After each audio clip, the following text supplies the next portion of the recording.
Come inside. Been waiting all day for the stars to come and play. Now we just gotta say it's been too long, been too long. Sunday night, the show's about to start. Grab your seat just like you're at the park. Rest assured the best are here tonight. Greatest show and a diamond in the light. You gotta see the show. It's a dynamo. You gotta see the show. Rock and roll. Sunday night baseball. Dodgers, Yankees. It is out of here. Take me out to the ball game. Take me out to the all day for the stars who come and play. There's one thing left to say. Sunday night, Sunday night. Welcome to the show.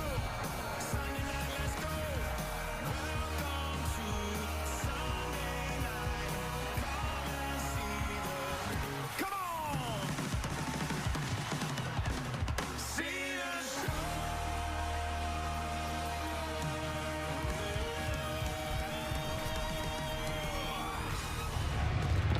Welcome to Sunday Night Baseball on NBC, presented by Capital One. It is the most played World Series in Major League Baseball history. The Dodgers and Yankees have done it 12 times, and the Yankees are the last team to three-peat in the sport, 98, 99, 2000. The Dodgers have won 2 in a row, and doesn't New York know it? Freddie Freeman started all this with his grand slam in 2024. The Dodgers won as well last year, and Mookie Betts and company trying to make it 3 in a row for the first time since the Yankees did it. The Dodgers do have the best record in Major League Baseball, but the Brewers had another comeback win today against the Marlins, and they are creeping up the standings. Thanks for joining us once again. Jason Benetti, as always, joined by experts from both sides and World Series champions from both sides. Tonight, Roger Clemens, Oral Hershiser, CC Sabathia in a moment. The Dodgers are 63-36. They've won already today in game 1 of a doubleheader, Oral. How do they get to the finish line of 3 titles in a row? Well, they're doing a good job already. Everybody knows the Dodgers are good, and they've avoided not 1 World Series hangover, but 2 World Series hangover with the best record in baseball. But the thing they're saving up for is the emotional and the physical capital to actually three-peat. If they can do that, it will be historic. Meantime, for the Yankees, we saw 99, 2000. You were here for that, Rocket. Yes. This Yankees team was a powerhouse early, a lot of home runs. Now they need to do it a different way, right? They got to go small ball. I mean, we all know what the hitters are doing, and they're waiting for Judge to get back. But in the meantime, they got to start, hey, maybe stealing bases, hit and run. They got to catch the ball in the outfield. Some things we saw in game 1 here cannot happen tonight. They have the pitching staff to do it. I still think they're going to win the American League East, so I'm looking forward to this tonight. It'll be a very interesting game because it's bullpen day in part for both teams. Ryan Yarbrough gets the ball first. He is, for the Yankees, our pitcher profile presented by Salesforce. Aaron Boone goes left-handed initially against a Dodger lineup that is very left-hand heavy at the top of the card. The starting lineup presented by Capital One. Shohei Ohtani at the top of this card. As always, Freddie Freeman in the 3 spot. Max Muncy down in the 8 position, and CC Sabathia inside the pitch downstairs.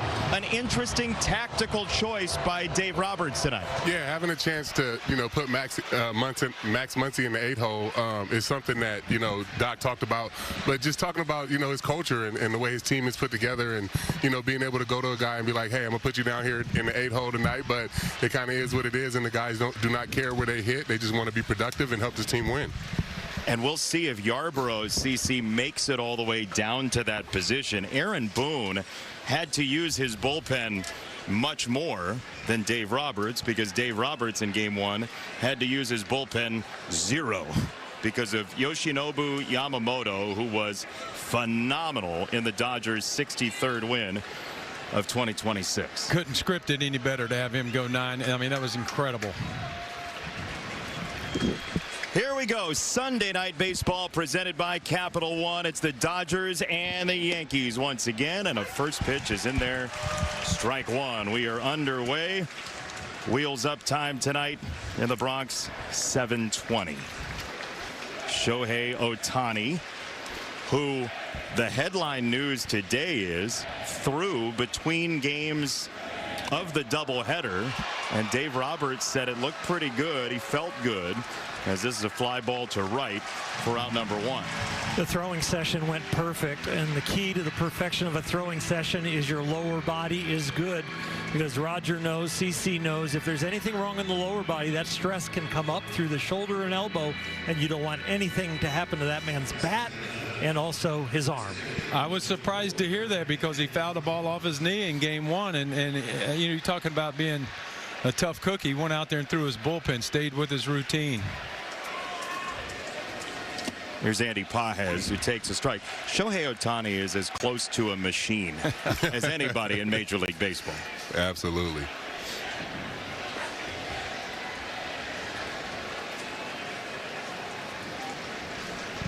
Oh, 1.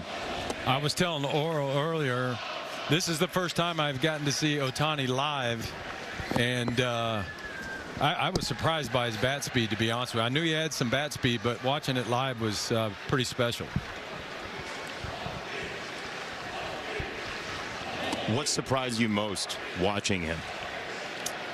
I just think that when he gets out of tune a little bit with his swing, he gets it right back on par. And again, we were talking pitching with him. The times that I've seen him pitch and be, you know, frustrated with his delivery, we know why he gets out there in front and gets in a hurry.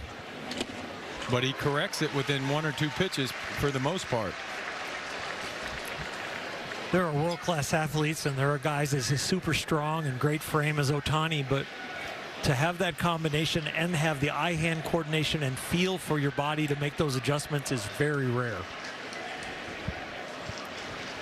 2-2 on Andy Pages from Ryan Yarbrough, former Tampa Bay Ray, who drops in strike 3. It's a changeup that flutters through and a challenge. ABS challenge powered by T-Mobile. Pages a very early challenge, and it is a solid strike.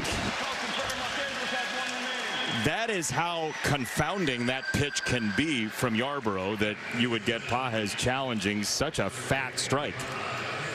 Early on challenges from the Dodgers are rare. They usually save those for high leverage situations. So that was one that he must have been sure of, but was wrong. Yeah, he was sure, Earl, because he definitely tapped right away. So he was sure he saw that down. 2 out, Freddie Freeman, who gets a champion's welcome here in New York. He's special. I mean, I'm talking to Earl before anything started.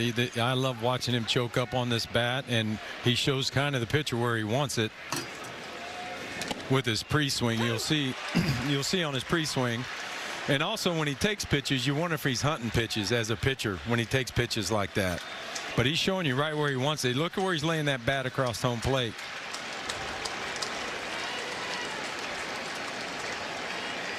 Oh, 2 for Freeman. On the ground, 1 hop to second. Jazz Chisholm Jr. strings it over there in time, and Goldschmidt shovels it out for a 10-pitch inning for Ryan Yarbrough. Yankees bat after this.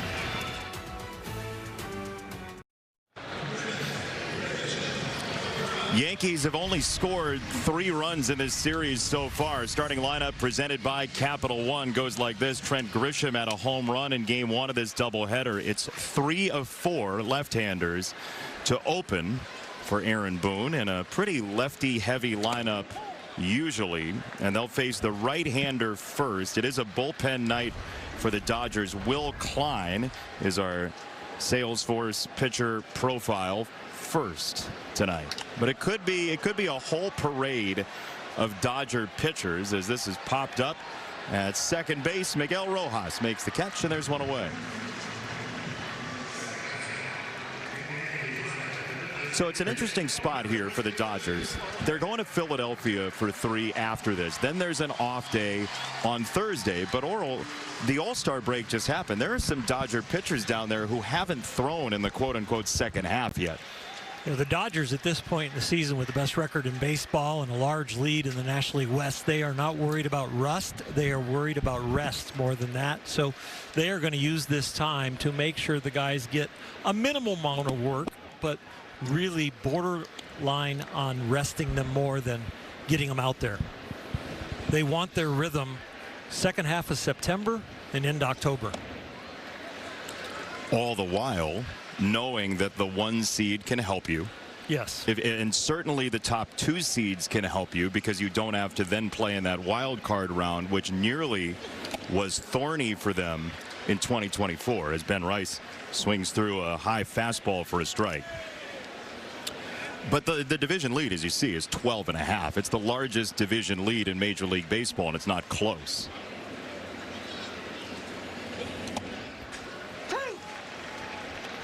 With the Dodgers and all the equity they have produced with their wins, Dave Roberts and the organization, Andrew Friedman and the whole front office, it is a community effort. But Dave Roberts makes all the final decisions, but they are looking to really launch in October. And whatever they have to do to build that launching pad, to fill everybody's engine and have them healthy, that's what they're going to do. We will get to the tax on the Dodgers the past couple of years throughout the telecast, but here is the defense, which at points this year, you know, it's been the offense or the pitching. In previous years, the defense has been exceptional this season. And it was, as you mentioned, Rocket, off the top, it was some faulty defense from the Yankees in Game 1 that opened the floodgates for the Dodgers late in that game. That's guided to right field and down. Paul Goldschmidt hugging the line and right has extra bases. Boy, what a renaissance at age 38 for Goldie this year. And that's what we're talking about, going the opposite way. Good pitch, good slider away, just punched it to right. Yeah, Goldie's been great for him this year, all year, really. I mean, especially with Judge going down, he's provided some pop. You know, good slider right there, taking it down the right field line and just providing that spark all year, man. It's been awesome to see. He's at second for the reigning All-Star Game MVP, Cody Bellinger, who said earlier this week, like, you know, he thought he was just going to be at the All-Star Game every year to start his career. 2017, 2019. It's not as easy as that. And it felt like, reading between the lines, he savored this one as much as any in his career. Yeah, a guy that sits dead red constantly, even with 2 strikes, tries to make an adjustment on the breaking ball. You see the list of guys who have been an all-star for both of these teams, as that is smoked to right center, and the Yankees are on the board very quickly when Goldschmidt scores right now, 1-0. He wasn't waiting around. 2 power guys getting it done. A little old school right there. Stays on top of the high fastball, hits it right back where it came from. Yep.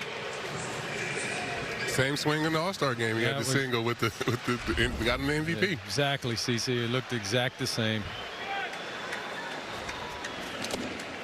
I love the reactions, by the way, in the All-Star game at first base. Like Ben Rice, after his hit, was basically like, this is really cool. You know, I guess even guys who have been there a couple of times, you all know it, right? It's just a totally different deal when you're surrounded by the greats in the game.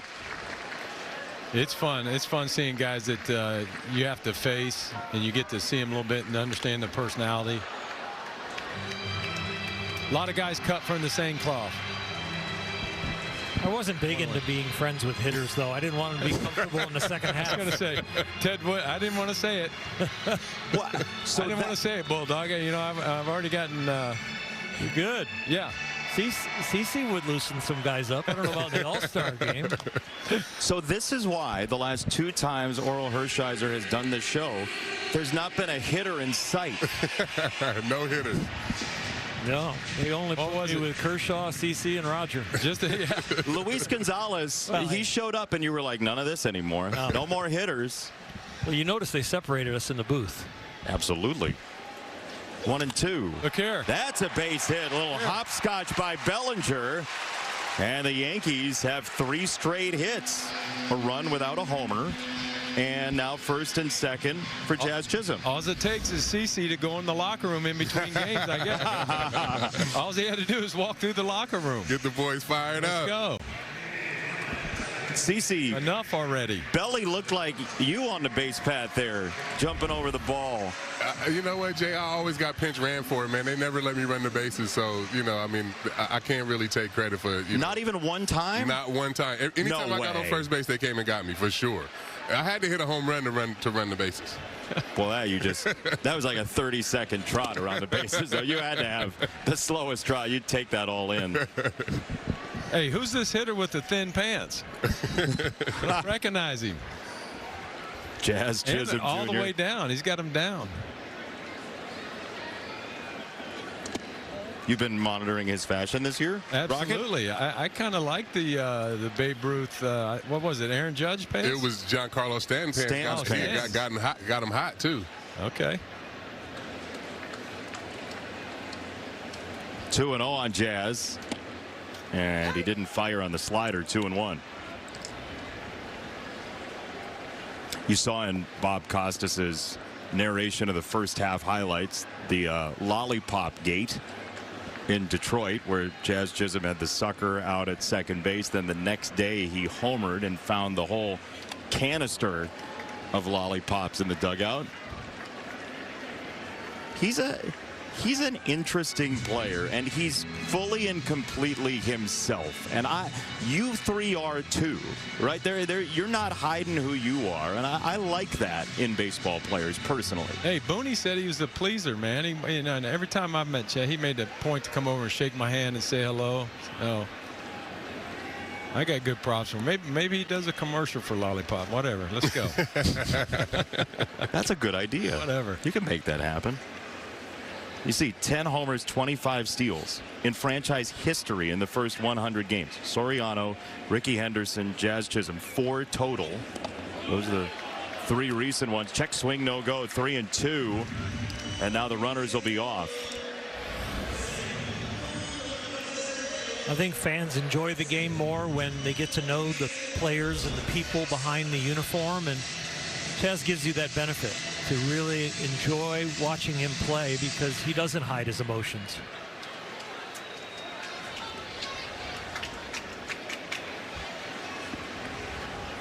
Three and 2. He's going to need a new baseball bat. Is that, for you 3 pitchers, you 3 Cy Young winners, World Series winners, all your credentials, is that the most satisfying sound in Major League Baseball, a broken bat? Only if it's an out. I was going to it's a double. Come on. It's got to be an out. What happened to trust the process? You're not result-based people. Listen, sometimes that could be a knock, Jason. That could be a 2 RBI knock sometimes with that sound. It's definitely information that you got him out in front of something, and now you can decide what you want to do here with the next pitch. Back-to-back breaking balls. Pitch number 7 of the sequence to Jazz Chisholm Jr. It's another one. Strike 3 to the back foot. Yankees score first, 1-0 on Sunday night. Watch the new film, The Odyssey, written and directed by Christopher Nolan. The mythic action epic is the first movie shot entirely with IMAX film cameras. The epic is in theaters now. Get tickets now. And now the epic quest that's certainly not an odyssey for the Dodgers. They're looking to become the first team to three-peat since those Yankees teams that Rocket was a part of. 100 games as of tonight, and they're the first team to lead baseball in on-base plus slugging, and then the opponents with the lowest on-base plus slugging, and have that kind of record in forever. It's two franchises. It's the Yankees 3 times. It's the Athletics from the 70s once. That's it in this sport.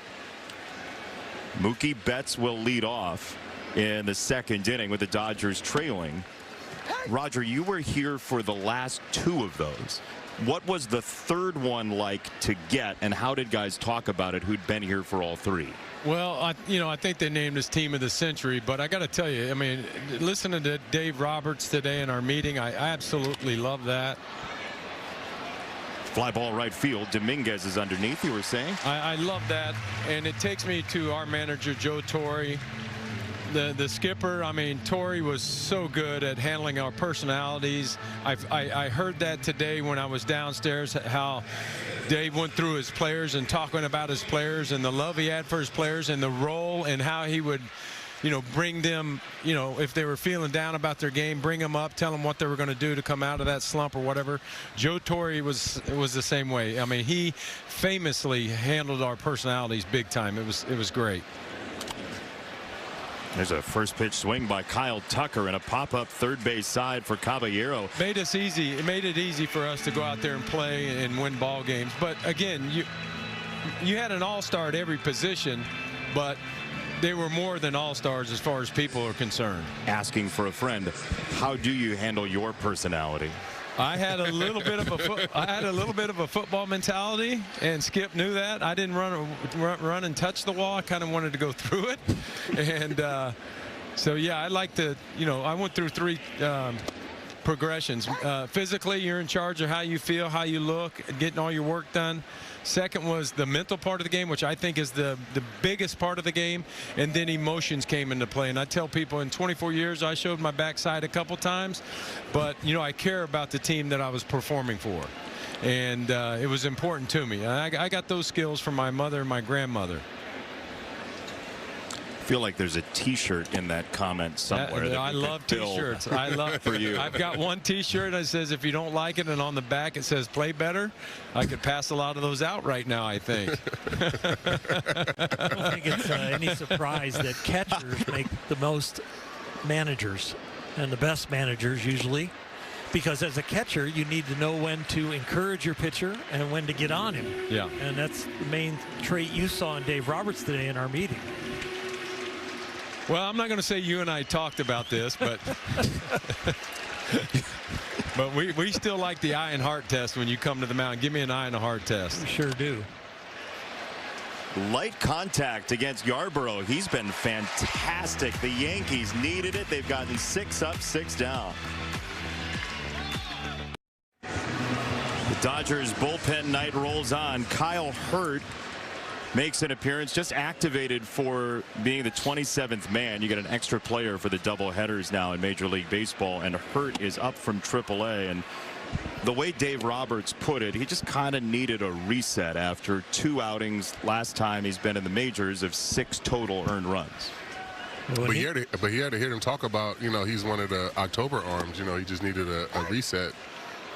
It's got to feel good for Kyle Hurt too, for sure. Yeah, he's the kind of guy, when he's locked in, he is one of your best relievers and a guy you can count on in any situation.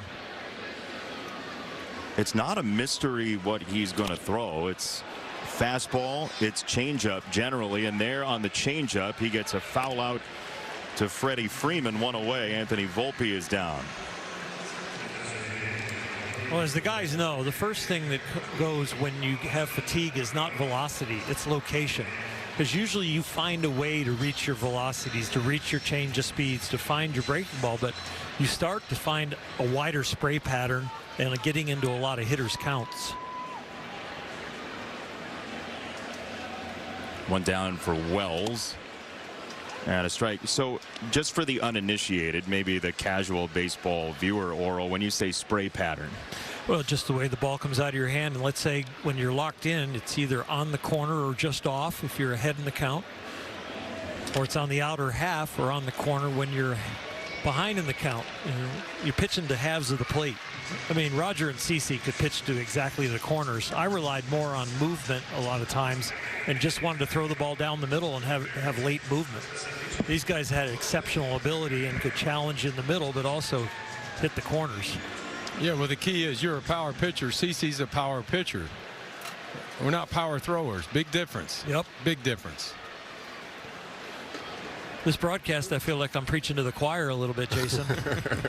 Well, I had a pretty good wiffle ball career, too, if we're being we have a challenge.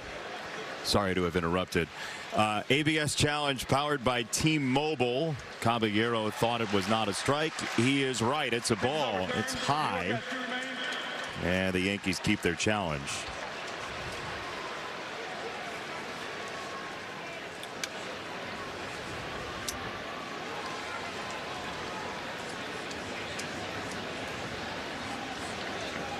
Looked like there was a little discussion with the plate umpire Jordan Baker about making eye contact with the pitcher at the proper time. If it gets under 8 on the timer down to 7 and you're not paying attention to the pitcher, it ends up being an automatic strike. And now Caballero has to flee and the locals aren't happy. And Caballero has this down to a science. Like, he looks up right at 8 to make sure that like when the pitcher has to be engaged or else he'll end up getting the ball.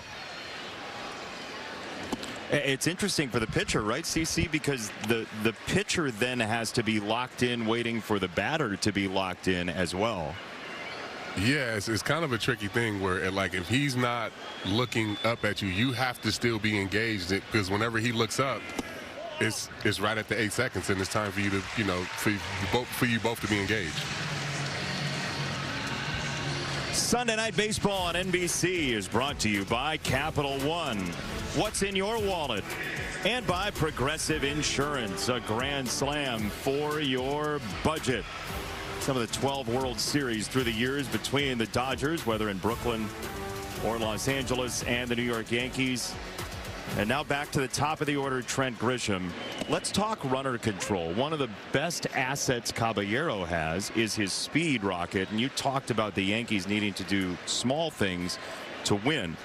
How do you deal with that speed over at first? Well, I'm watching that pitch clock too.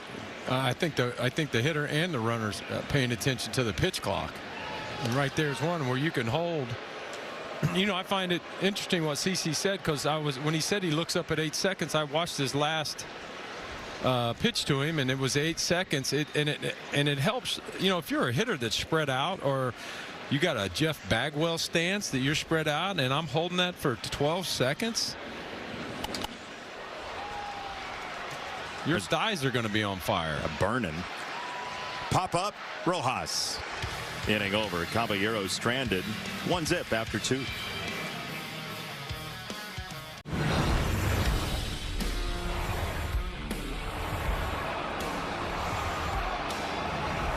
Larson is ready. Gets the sign. 2 strikes, ball 1. Here comes the pitch. Strike 3. A no-hitter. A perfect game for Don Larson. Yogi Berra runs out there. He leaps on Larson, and he's swarmed by his teammates. The lone perfect game in World Series history from Don Larson. And what sometimes gets lost to history is that 3 games prior, he got knocked out very early in a 13-8 decision. Don Larson didn't make it through more than a couple of innings in game 2 of that series. Then he throws what is considered to be, and Vin Scully called, the best game ever pitched, considering the magnitude and considering the situation. And you call that having a fresh arm. That's right. when you get rocked for 2, you're feeling pretty good. You got enough time and enough pitches to practice really a lot going to the next outing. Our man was fresh. I just see those pictures of Jackie and Yogi, man. Yogi would still get so mad if we talked about that still a home plate. he would insist that Jackie was out. It was so funny. I mean, I messed with him all the way until I couldn't about it. It was hilarious. See, he's one of the guys, when I mentioned my backstop, my catchers, I wish I had an opportunity to throw to Yogi and Johnny Bench. That'd have been fun for all of us three that are on the bump. And Yogi was my partner in the Bob Hope tournament way back when. I told him to bend over and pretend he's reading my putt because everybody's going to take a photo, and I want a photo with you, Yogi. And so sure it happened. I had a nasty little putt, and I said, Yogi, what do you think? He said, better you than me, kid. And he walked off. 2-2, fouled away. And he would be great to throw to. He said, I've heard you say you want to throw to me. I said, I do, Yogi. Would you be one of my guys? He goes, why do you always say that? And I said, because all the film, you could never bend down. I would get the high strike. He was standing up for the high strike. We'd be dangerous in today's game where they pinch you east-west, but give you north and south. His nickname for me was Slim. First day he saw me, he called me Slim every day. Love it. CC, how are those cookies downstairs? Oh, I'm crushing them. I only got 3 left. I started off with 8, got 3 left. This is my dinner tonight, though. When I come to the stadium, this is what I eat for dinner. I only bring it up because before the game you said, I'm going to get you guys these great cookies upstairs. I mean, I thought I heard that too, but okay, so I can have them sent out. Are you telling me I can starve all day and then have 7 chocolate chip cookies? Oh, yeah. To say, well, I mean, that's not an. Is that the new eat to win? Look at that. Look at those monsters. It's called playing for a tie. Yeah. But I think that should be a fine on our team that he did not send them up here. He's eating them himself. There's a baker's dozen, and then there's CC's 8. There's got to be. There's got to be somebody down there can help us out. We can get them sent up for sure. You got a guy, CC? I know a guy. I figured that. I got a guy. That's a good view you got down there, right at field level. I'm gonna need this every day, to be honest. Like this is a great setup right here. 2-2 from Yarborough, and that just misses on a breaking ball. 3-2. Good idea, just missed. Yeah, that was a really good pitch.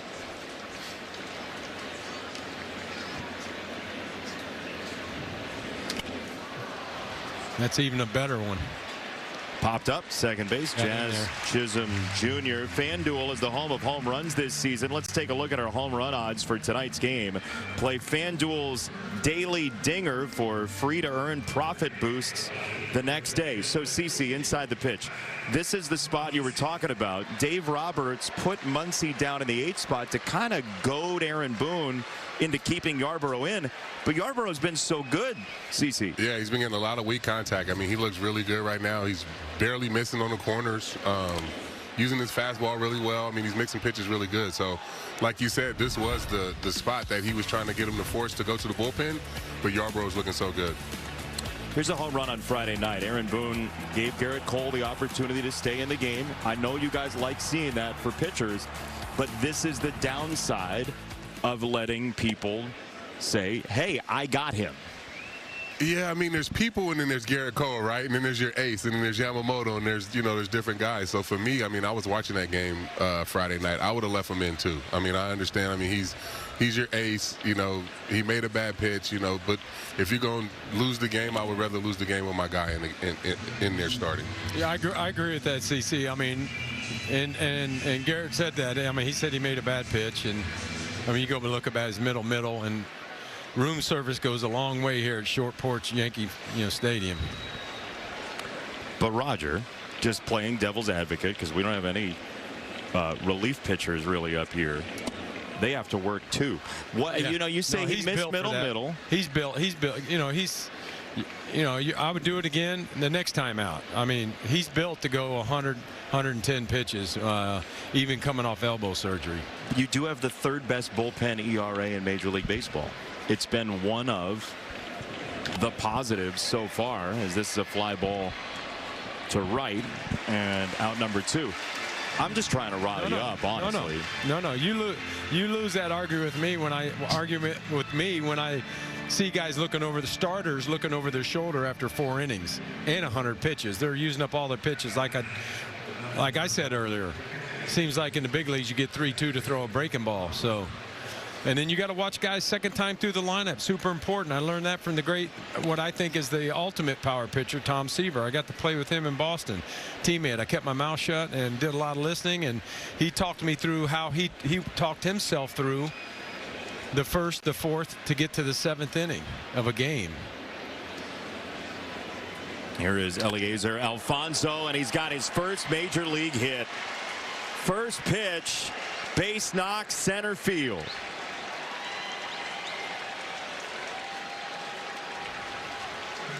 For that young man who's had such a trying couple of weeks, after everything he went through that we documented a couple of weeks ago with what those earthquakes did to his family, to have that first hit and for him to have that kind of moment in this ballpark. That's cool. Beautiful thing.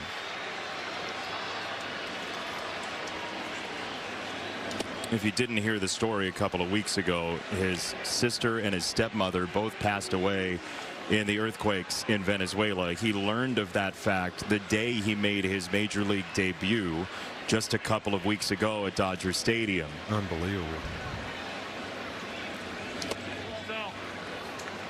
What a resilient young man. That night, Oral, we were watching it, and he was a wall. He was on the pregame show for the Dodger Network. He gave a very articulate interview about baseball and his career and his family. Ohtani testing out that knee, and he's in there safely. Little croquet mallet from Shohei Ohtani, and the Dodgers have 2 on. That is maddening. You're glad you held him to a single, but you throw such a good pitch that you get a weakly hit ball that he finds a way to get over there because of the direction of that hit. The exit velocity of which, as Aaron Boone's going to come out, the exit velocity of which you're lucky to get to in New York City traffic at 43 miles an hour. Bullpen day continues. 2 on for the Dodgers next. We have, as analysts tonight, 9,779 strikeouts, including CC Sabathia downstairs. Roger Clemens, Oral Hershiser inside the pitch. CC Sabathia with their baseball cards on the screen. And a Hall of Famer just last year who's got a celebration coming up at Yankee Stadium in late September that we'll get to as well. But a big spot for Paul Blackburn out of the Yankees bullpen, and a huge spot for PitchCom. PitchCom at some point is going to win a sports Emmy for best long form documentary. Oh boy. It does delay the game at times, and we do have our electronical difficulties, but it has sped the game up also. Net positive. Net positive. Right? Yes. Net time shaver but instead of adder. It seems to me that most of the time when there is difficulty with it, it is a reliever. True. Facts. That's true. I would have been using it as a timeout, though, to be honest. Oh, for sure. Like on a hot day, I'll be like, oh yeah, PitchCom is dead. Let me get a new one.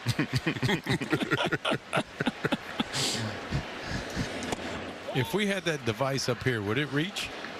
I think so. We got a challenge here. Oh, we're going with everything. Wells thought that was a strike. It's an ABS challenge powered by T-Mobile, and it does clip the corner. Boy, you guys talk so much as starting pitchers about the importance of 0-1 versus 1-0. In a spot like this, that could be a huge pitch.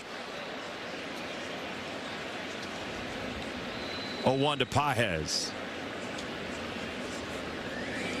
who was an all-star this year, and Dave Roberts has been open and said he should have been an all-star the last 2 years with how important he has been to this Dodgers team. We know about the catch he made in the World Series, but the offense, especially timely offense, has been monumental this year. He has really improved on his jumps, on his routes, on his throws, on everything. Pages lays into one, into left. It's going to be just short of the warning track. He just got jammed. Bellinger puts it away.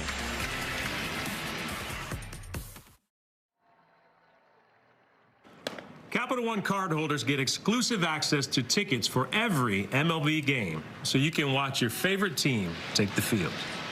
Hey, what's the score? CC, scale of 1 to 10. How good of an actor is Jeter? 4. That was bad, bro. You didn't deserve that. My bad, G. Is he watching tonight? He probably is. I'll let you up for air. How good of a team leader was he? Oh, he's a 12. There we go. 12. Oral Hershiser always bringing the harmony in the booth. No, I'm just trying to get a favor from Jeter. Maybe a good restaurant or reservation. One that CC can't get me into. He's a sniper. Be careful. He's a sniper. 1-1 for Ben Rice, who his dad threw to him in the home run derby. You talk about coolest moments for a family. His dad, Dan, who played baseball as well, threw to him in the home run derby, and they both said afterward, like, total win no matter the results on the scoreboard. But you could see the joy in their faces as the younger Rice flies this to left center field to the warning track, and Pages is there to run it down. Roger, didn't you love that part of the ballpark there at 399? Absolutely. Absolutely.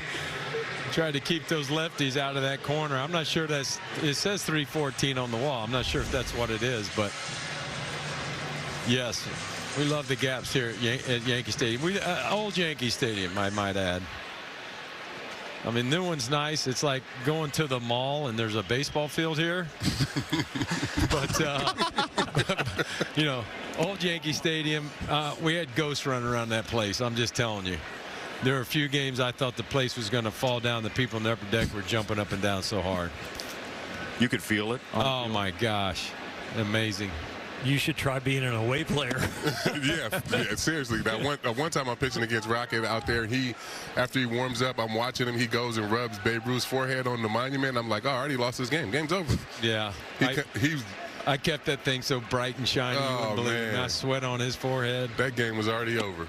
Were you trying to intimidate CC by doing that? He didn't even have to try. No. It was just his aura, by everything about it. The game was over. That's great you remember that, buddy. That was fun. That was a good little ritual. 2-1 to Goldschmidt. That is in for a strike. 2-2 to Paul Goldschmidt, who doubled and scored the lone run in the first inning on the Bellinger 2-out RBI single.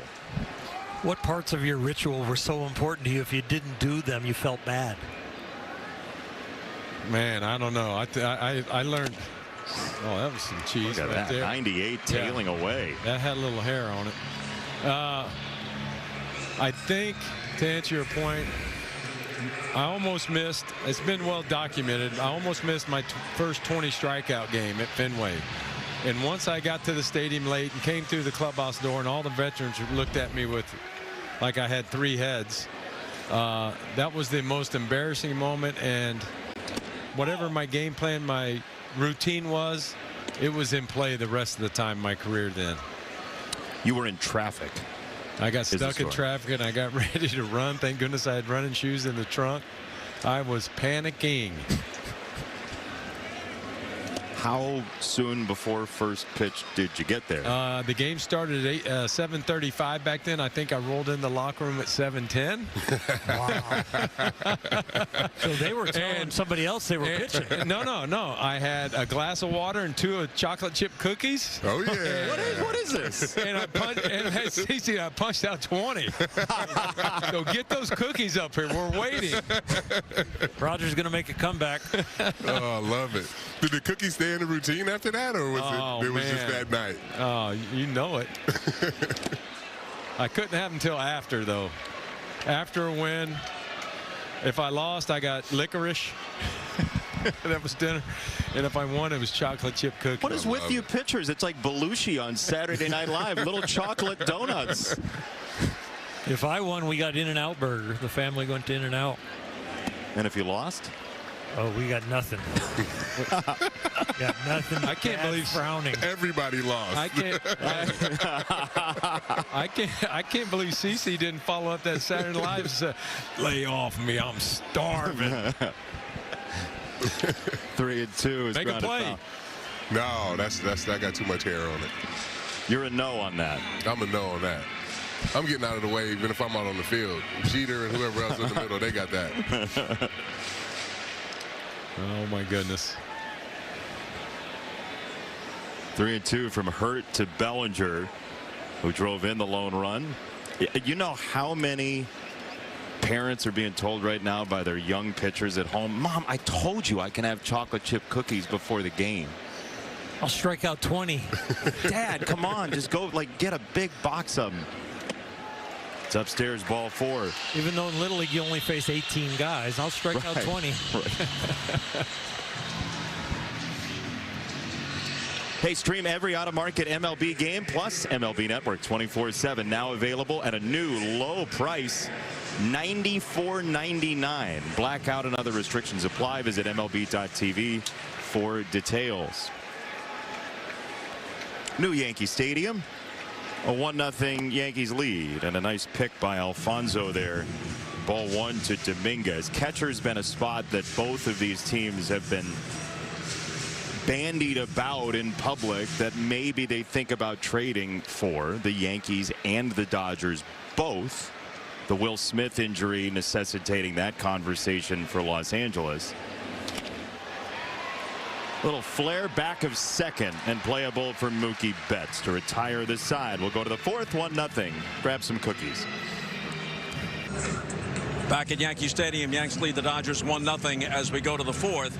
Today is the 104th birthday of the woman who is in many ways the first lady of baseball, Rachel Robinson, the widow of Jackie Robinson, who passed away in his early 50s in 1972. At age 104, Rachel Robinson, always so gracious, always so beautiful, always her husband's equal, his partner in everything they went through. She was born in 1922 into an America, Jason, very much different than today, and an America that she and her husband helped to change at mid-century. And Orel Hershiser is well aware that even though the Dodgers have been in Los Angeles since 1958, Orel, the Brooklyn Dodgers are still part of the feeling you get when you go to Dodger Stadium.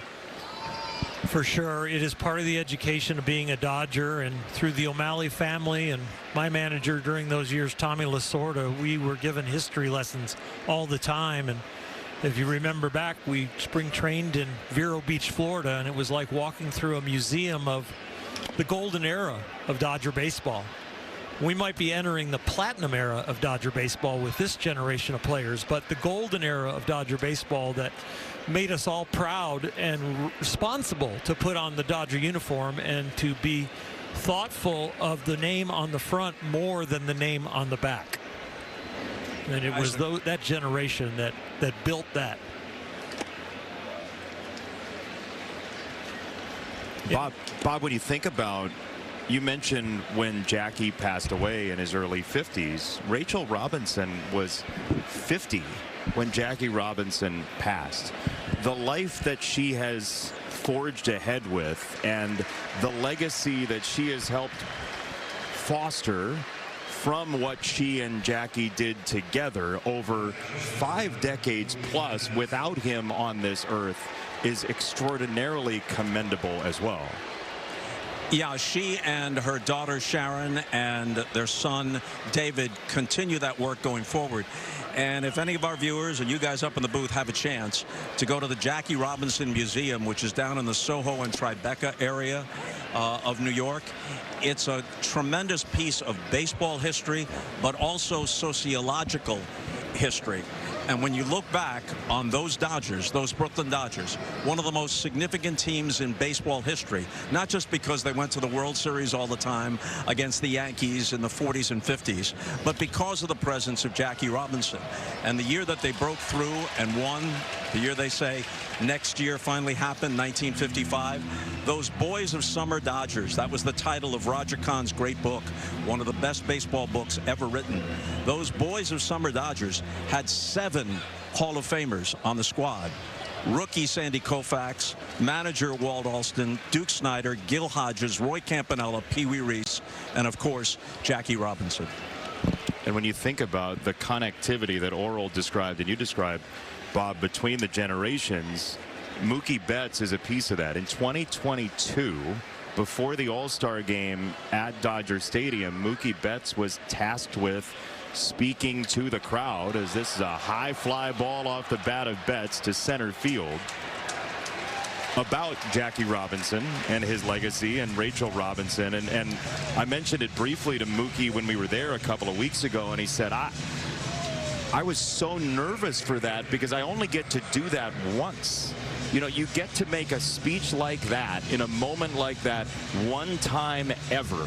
And Mookie Betts' understanding of history and how the world comes together through baseball is otherworldly. Yeah, Jason, and those of us who follow the game for a long time really appreciate players who understand its history, not just as a game, but as a piece of American history, and Mookie Betts fits into that category. Happy birthday and congratulations, and you have seen it all. I'm hanging around. I've seen it all. Just imagine what she's seen. 104 years old, and credit to the Yankees for taking a moment to honor Rachel Robinson before this game as well. But to Bob's point, I mean, if you have a chance, go down and see the museum. But the work that the foundation has been able to do, you know, throughout the 50 years that, you know, we're talking about, and I have a chance to be a part of the foundation, and the number of kids that they sent through college is incredible. So it's awesome to be a part of that legacy. Chisholm starts the double play and ends with Goldschmidt. The Dodgers are done in the fourth, but it's an organization that's one of the cornerstones in Major League Baseball.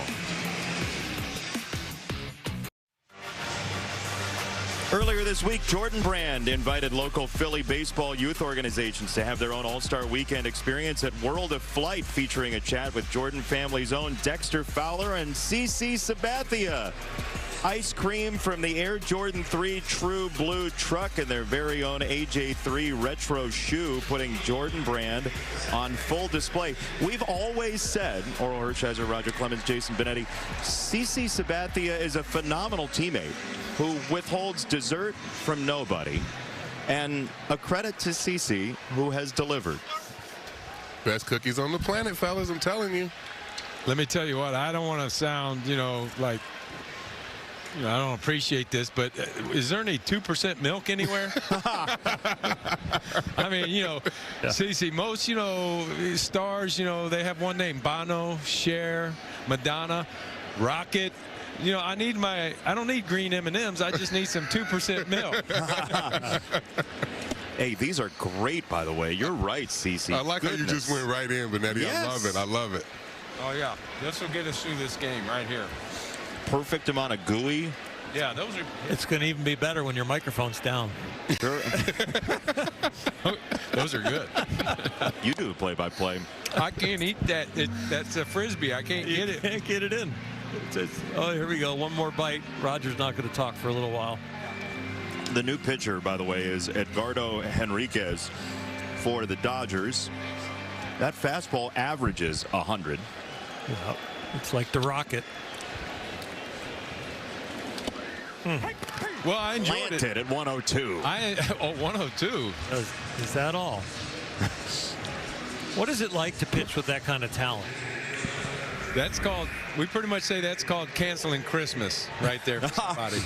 Really? Yeah. He just got Christmas officially canceled. Did you know on certain nights, like, they have no chance? Like, it was just so much fun, they have no chance? No, never in the big leagues, man. This game will give you a big taste of humble pie or a nice chocolate cookie if you start getting carried away. I was getting ready to say, the nights that I felt like I was going to pitch good, I never pitched good. The best nights are when you had a bad bullpen, right? And yes. You went out to the mound, you felt great. So we have World Series champs all over the place, Cy Young winners all over the place, and we have the most self-deprecating 59 consecutive scoreless inning guy in human history, Oral Hershiser. You hear how he talks about him, say it like he never did that. He had mirrors on his belt. He kept his belt shiny or something. I don't know what he was doing. But he would release that little, whatever the sinker was, and he'd get his belt and shine it right in the hitter's eye, and they would swing right through it. He had mirrors. I'm just telling you. If I had your guys' talent, I don't know what I would have done. I'd probably be turned into a thrower, and you guys were pitchers. It's ball 4 on a fastball. Volpe takes a walk. Here's video proof of you, a very young Oral Hershiser, breaking the consecutive scoreless inning streak in 1988. Look at him. You know what I was thinking right there? Jose Gonzalez, bring that ball in, because Fernando won his 20th game in Houston, and as Jose kept bringing the ball in from center field, a kid in the stands yelled, "Throw me the ball!" And Fernando watched from the mound for his 20th win, the ball go into the center field stands in Houston. Stay hot. Like, no, that's my 20th win. When were you aware of the scoreless streak? Like, when did you become aware of it? I had one earlier in my career of about 35, and they start writing about it around then, because I think you get into the top 15 or 20 streaks. And of course, the announcer on our team was Don Drysdale, so you would hear about it every once in a while about Don, and he was one of my mentors. So when I got closer, Don got farther from me, but the media, of course, was asking after every start. And in those days, remember that newspaper USA Today? Uh-huh. You remember that? Remember that. Still around. Okay, guys, good. Still around. Tim Belcher and I go to lunch the day of the last start, and he wants to avoid the subject completely, so he pulls out the USA Today and the sports page, and there I am on the cover. He's like, well, I guess I didn't do a good job. Tried my best. Yeah. You know, CC, you're aware of it, but you know, you take it down to the simplest thing, and I know you guys both did this probably. It comes down to execution. I can throw one more fastball low and away. I can throw one more curveball in the dirt when I'm ahead of the hitter. Huge vaulting lead for Volpe here, and that is ball 3. Couple of cutters that have missed badly. Volpe at first, he was the guy that brought it into fashion in the public conscious, the first guy people really wrote about doing that vaulting lead, but so many guys have done it and do it. He's flinching here, the 3-1. That, man, It's gas. yeah, it is. Yeah, and he sounds heavy. Up here, it sounds like he throws a heavy baseball. Yeah, I mean, you're getting the hitter's count. You're expecting the heater, and you get it, and you can't get to it. You know what I'm saying? Like, that's. No, I felt that one in my chest. Well, you're close enough to know how impressive that velocity is down there, CC. Yeah. I mean, it's different, right? It is. It is. I mean, it's on you pretty quick. How many miles an hour before you go, that's regular BP, big league fastball, or oh, that's special? I think, to me, anything over 98 is special. I mean, that's just me. I mean, I think, you know, guys, you know, now tend to throw the ball harder. Obviously, you know, you got more guys that are throwing hard, but anything over 98 is the special talent to me. So 2 on, 1 out, back-to-back walks. Mark Pryor to the mound. Caballero coming up after this word. Let's take a look at Capital One checking accounts. We're talking no fees, no minimums. Just one question. What's in your wallet? Yankee Stadium, 1-0 New York with the lead. The Yankees, having lost a couple of games after the break, still have lost no ground to Tampa Bay in the American League East, because the Rays dropped all 4 of their games to the Boston Red Sox. Tampa Bay has lost 5 in a row. They're up 2 on the Yankees, and then objects in the mirror are closer than they appear. The Red Sox have won 13 straight. We'll have the Dodgers against the Red Sox in a couple of weeks here on Sunday Night Baseball. Now, Jose Caballero, who has great speed, has 2 on with 1 out, and another point at Caballero to pay attention to the pitcher, and vice versa with Henriquez. His pre-pitch routine is to have his head down. He doesn't want to look out at the pitcher and try and stay focused too long, so he keeps that time as short as possible.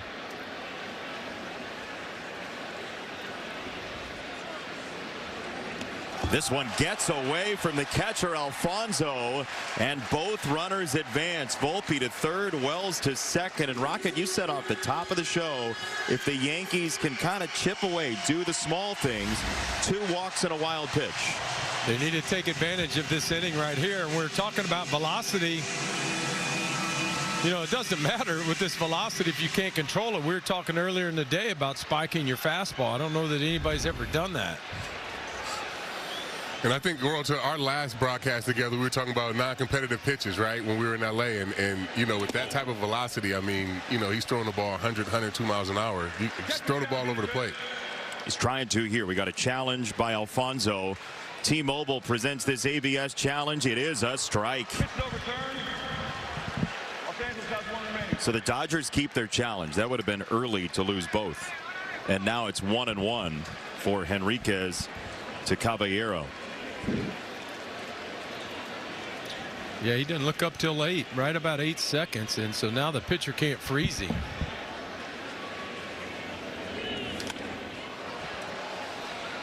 Ball and 2 strikes as the Yankees just want a productive out here. Productive out would be nice. 102 mile an hour. You're going to have to get the head out just a little bit. Man. But when you're throwing strikes with that velocity, it just makes the hitter has to make a decision right away. You know what I'm saying? Right out of the hand, you got to see if you're swinging or not. So it just puts more pressure on the guy if you're throwing the ball over the plate with that velocity. Then he throws him a slider at 88. Breaking ball. Well, Caballero, he is not getting his foot down. I mean, he's keeping with a pretty normal leg kick, and I would be surprised. Usually you see guys in this situation, infield in, almost get rid of their leg kick to make sure you get your foot down. You don't get that front foot down, you can't swing the bat. He is the best 2-strike hitter by average for the Yankees. That's 200. Speaking to find out how difficult it is. There's that load you're talking about. The breaking ball a little lower, he gets him. Yeah. But you foul that pitch off, Roger, we're going upstairs, aren't we? Absolutely. On 1-2. Spoiled it. Slider again. Another breaking ball. I don't know if the viewers at home can see it, but when you're throwing 100 and 102 mile an hour, when the ball gets up to the plate, or where what we call the kitty litter, or that dark area they water down a lot, we call it the kitty litter, it changes gears. It's like a bowling ball. People that spin the bowling ball out on the railing and it pops back in there for a strike. That was non-competitive. Too high, 2-2. So you're saying as it closes in on the plate, it's getting faster. When it gets about 6-7 feet on that dirt, it changes. I mean, it's got some late life is how they describe it.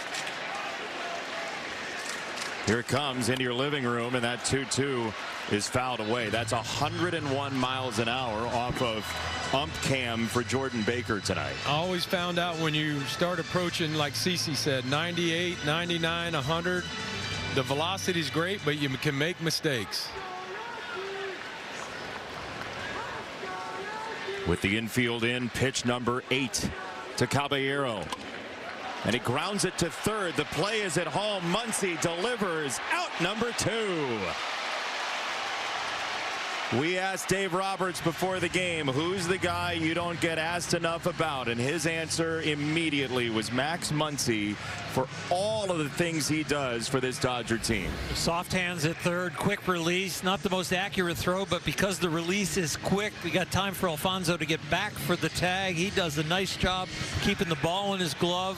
Today's catcher's mitts are more like first baseman gloves of the old days, so the ball does not come loose as much, but Max, see how quick he gets rid of it, knowing that that is the key part of that play. And as you said, the tag by Alfonso, outstanding. The Dodgers will dip back into the bullpen. The parade continues in a 1-0 game.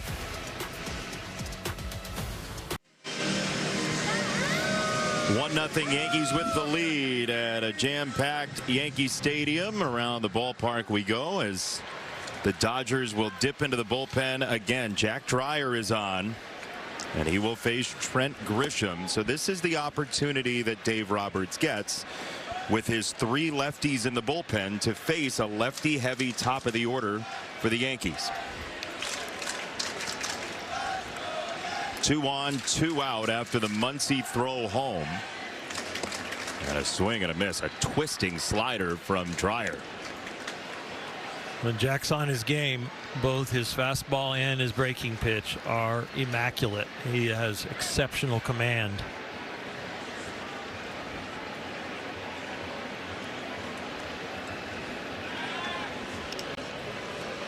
And Trent Grisham is one of the least likely Yankees to chase a ball out of the zone. He has the lowest chase rate in this lineup by far.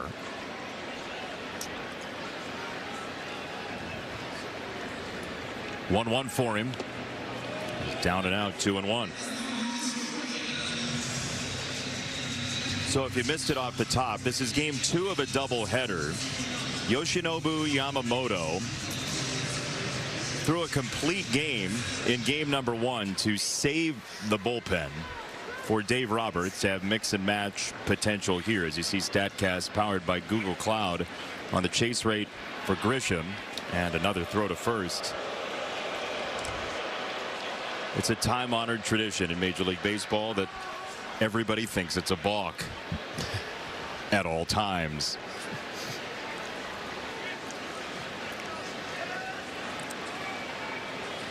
Two-1. That's a second throw on to first, and there he goes from first base. Caballero will have to go back after a foul ball. He's not exactly the guy you want to throw twice on to give him the leeway, because if you throw a third time and don't get him, it's a balk. As long as you don't record the out. Right. Correct. But yeah, you're right. Once you expend those 2 pickoffs, you can get a little more liberal over there at first base. Runner at third as well. There goes Caballero again, and this is popped up foul back and left. And you pretty much know he's not going to pick off to first because there's a man on third, and the last thing you want is a balk to score the run. Pretty much a very bright green light. As bright as can be. I mean, this is a big situation right here. Talking about turning a few games around. 2-2 to first base, and Freeman spears it. 2 walks, no harm done to the Dodgers. 1-0.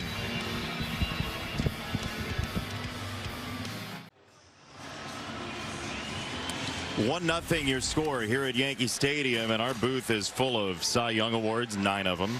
World champions, 4 titles among them. Roger Clemens, Oral Hershiser, CC Sabathia. Jason Benetti here tonight in the Bronx, and a first pitch strike. Game 2 of a long day of baseball. First pitch of game 1 was what, 12:38, Oral, precisely? It was. Yamamoto went all 9 innings, almost threw a Maddox for the Dodgers. Got through it with just a few over 100 pitches. It's interesting, you know, you came on the air talking about the Dodgers and trying to get to that title and managing the now with the future, and that Yamamoto outing, especially him coming back for the 8th inning, is a pretty good example of how the Dodgers handle that sort of thing, as Rojas plops this down in right center. But they're going through a little bit of a gauntlet here with a good rest over the All-Star break, but to come into Yankee Stadium with a 3-game series here, but turned into a doubleheader, Yamamoto sets them up perfectly to finish the doubleheader with whoever they want to out of the bullpen, and then go into Philadelphia and hopefully have a rested pitching staff.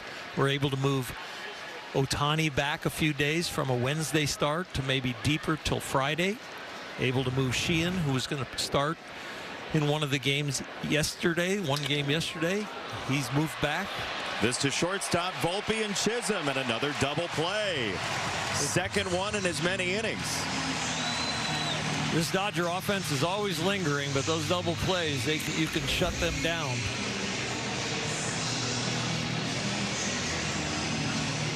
I thought it was great, the graphic we looked at earlier. I mean, it's his first complete game during the regular season.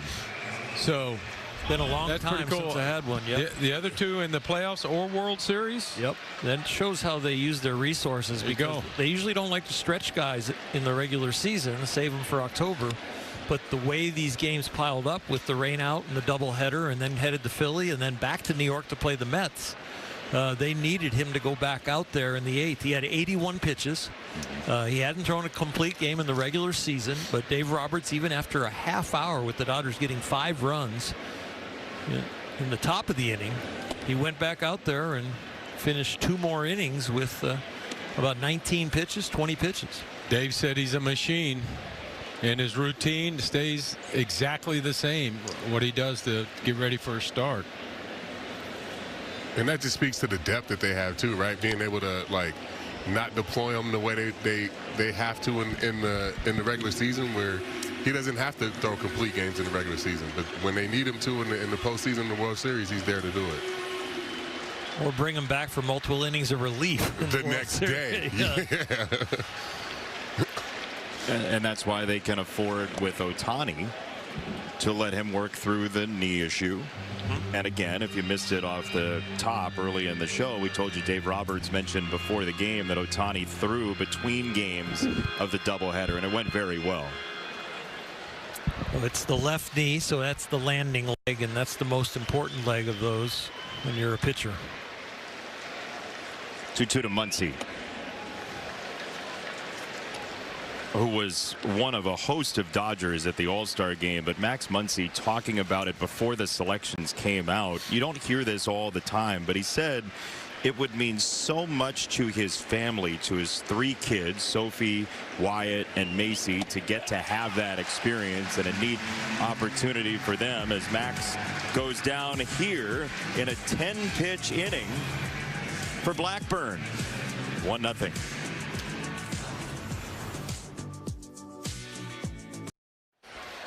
With an atmosphere like this and so many cameras, you know, you just have to milk it, right, Roger? Love it. You have to milk the atmosphere. Beautiful stadium. You during the break recently had this delivered to the booth. Gosh, you're giving away all.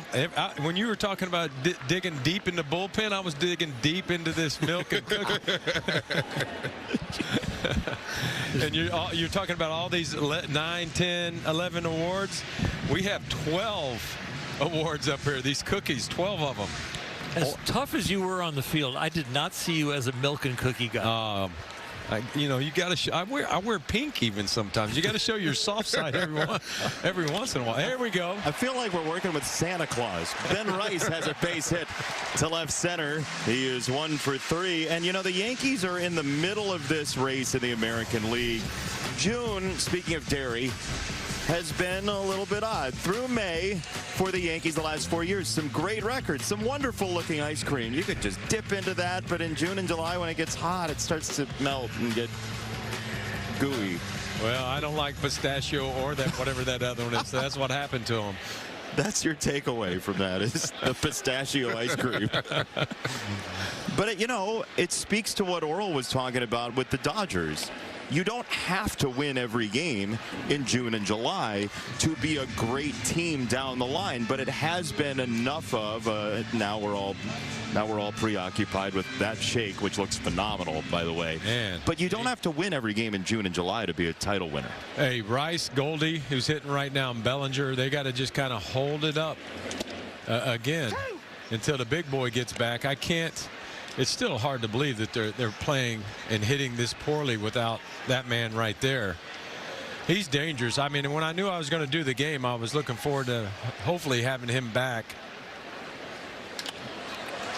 This is into left center, a 2-strike base hit for Goldschmidt, who's got 2 hits tonight. And that's what the Yankees have to do without Aaron Judge, is piece hits together. Well, they've struggled specifically here at home, and they are probably at a point emotionally where enough is enough. Dodgers come to town. They lose the first 2 games. They have to play a doubleheader today and now tonight, and they're putting their best foot forward. These are some of the better at-bats that I've seen from them lately. So tell me this, and CeCe can chime in. If this was game 1 of the World Series, are you bunting Bellinger, Cody? You bunting this boy? I wouldn't. I don't know about Earl. Would you? I mean, everything factored in as far as how they're hitting. They have Judge. I'm telling you right now, if I'm a starting pitcher and I'm winning 1-0, I need one more. Any way you can get it. Yeah, 1 or 2 for sure. Bottom of the 5th. Make somebody field the ball. Let's get some people moving on these bases. You got the big boys on the bases. You got to move them. Yeah, I'm not mad at it. I'm not mad at it. Yeah. He's just been so productive that you go past him, and it is lefty-lefty, so that makes a lot of sense. I think the counter argument would be you get past him, who's going to drive the runs in? Yeah, it's got to be Jazz at the bottom of the lineup, right? It's got to be Jazz or Volpe or even Caballero in the 9 spot. Like, yeah, I mean, if you do lay down a bunt here, in that situation, who is going to be the guy that drives in the run after that? But it would have to be Jazz. 2-1. Oh, a waterfall of a curveball. 2-2. And possibly get the ball in Jack's hand. I know he's a good fielder from what I've been hearing. He's pretty solid everywhere else. I imagine he can field his position. But it's always nice to get a baseball in a pitcher's hand that hadn't won in a long time. Look here. 2-2. Wanda to left field. Base hit. Bellinger. They're loaded with nobody out for Dominguez. Well, Rice hit it hard. Bellinger hits it pretty hard, and they find a nice one with Goldschmidt in between. And now with bases loaded, they're feeling pretty good about it. And here you are, guys. Somebody's going to have to drive them in. That reminds me of watching Freddie Freeman when he hits out. He gets a couple strikes. Great point. Yeah. He gives himself up.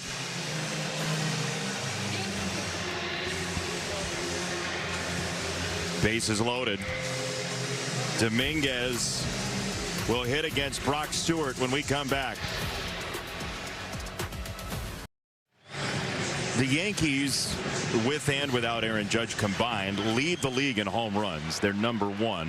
48% of their runs are via the homer, but they have been a vending machine tonight. 5 singles of 6 hits. And now with the bases loaded, Dominguez flips to the left-hand side and clips a first pitch changeup from Brock Stewart. Foul. That's a pitch he loves against left-handed batters. Well, Brock has had injuries throughout his career, but when he is healthy, he has been fantastic with the good moving fastball, a lot of life, and his breaking ball.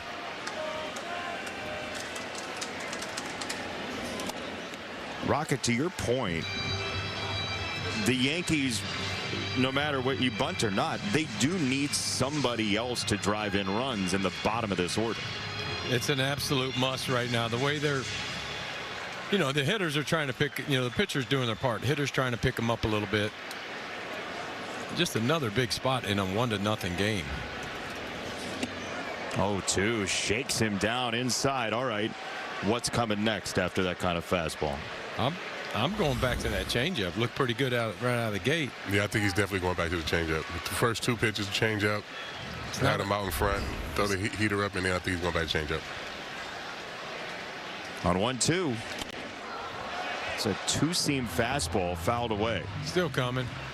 Is it a straight change, or does he have a split? No, it's more of a straight okay change. It's not a split. It's not going to go straight down.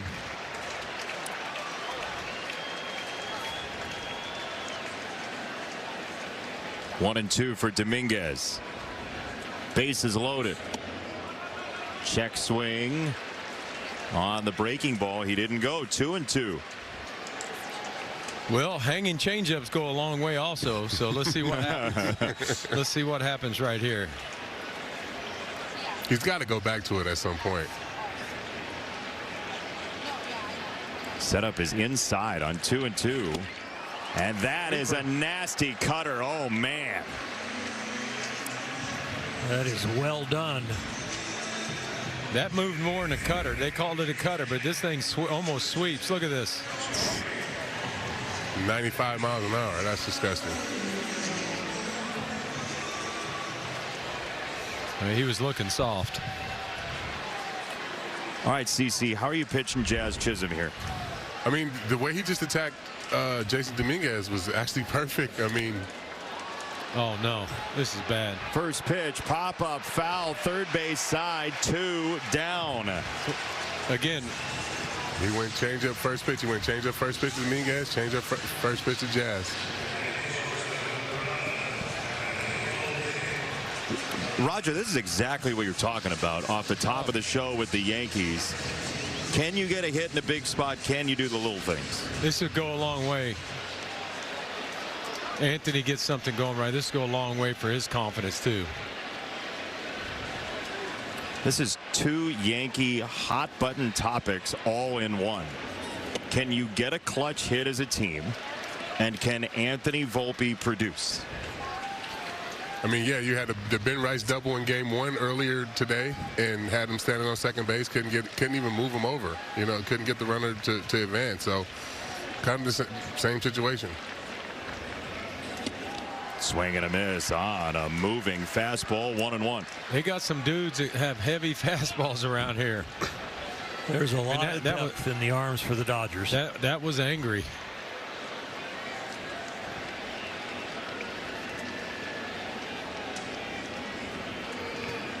One. Volpe sprays it foul on a breaking ball, 1-2.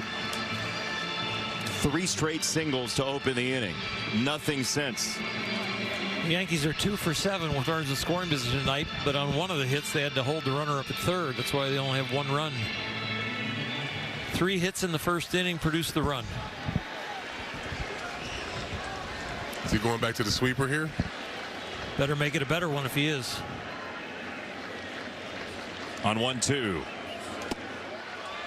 Oh man, how did Volpe lay off? You got it right, CC, and it was a better one just off the corner. The one before that, I don't know from your angle, was almost right down the middle.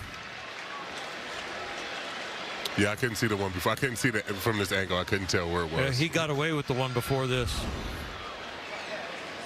2-2. Outside a fastball, 3-2. Would he dare throw the breaking ball here? Oh my gosh, count on it. In this generation? That's why he missed with the last 2. He's going to his right to the well right here. He shakes. And he steps off. 2 shakes. They're not on the same page. Well, the last thing you want to do is force your pitcher into a mindset where I'm not sure. They have communication. So did he shake? Did he have him shake twice? Now time called by Volpe. Judge has a smile on his face in the dugout. A tense moment here between pitcher, catcher, and batter.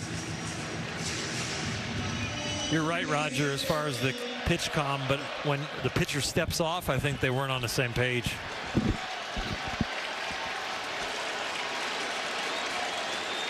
Stewart's ready. 3-2.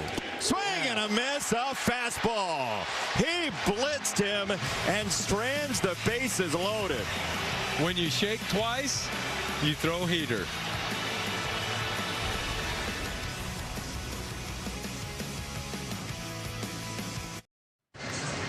Time now to batter up with FanDuel. Shohei Ohtani up second in this inning. It'll be a left-on-left at bat with Brent Hedrick, the left-hander who's got a lethal breaking ball to his name. He is second out of the bullpen for the Yankees, and those numbers are fantastic for Hedrick this year. Although somehow lefties have gotten him more than right-handers have this year. CC Sabathia downstairs inside the pitch. Oral Hershiser, Roger Clemens, Jason Benetti in a 1-0 Yankees lead tonight. Gentlemen, what a fun game this has been. Been a great game. You got 3 pitchers as analysts. We like 1-0. That's perfect. 2-1. Check swing. He couldn't hold up. That's a strike. It's 2-2 on Alfonso. This was 7-6, Jason. You'd be doing the game on your own. Oh, we would have. Oh, see, all 3 of us. All 3 of us pitchers would be downstairs with these cookies with our feet kicked up on the table. I'm going to let you guys. Hey, I'm looking at the time clock. When it hits, I'm gone. 2-2 is fouled away by Alfonso. This has been a bizarre season in terms of peaks and valleys across Major League Baseball. You know, the Dodgers have the best record. They've played the most consistent ball this year, but you got the Red Sox winners of 13 straight. That's the story right now. Swing and a miss. There is that slider from Hedrick, one away. They have found something. When we were there, and possibly winning at home. Yes. Quite a bit. When we were there, it felt like Chad Tracy, Roger, tell me if you think I'm wrong, had really settled into that managerial chair. Absolutely. Great call on that. Here's Ohtani. And a challenge coming from Wells. ABS challenge powered by T-Mobile, who's getting their magenta money's worth tonight, and that is a strike.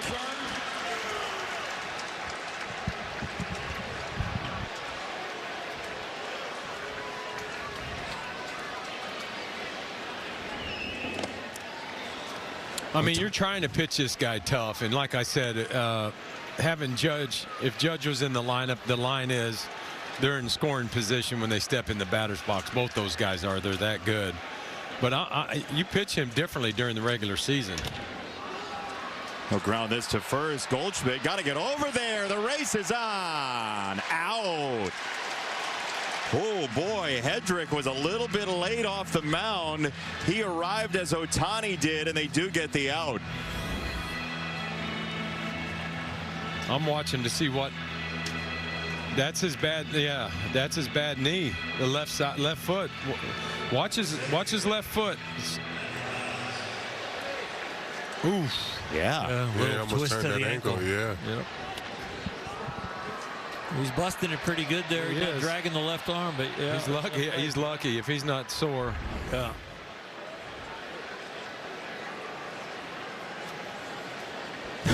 You can tell what kind of player he is like that. He's got a bad knee, and there's chalk coming off the bottom of his shoes going down that line.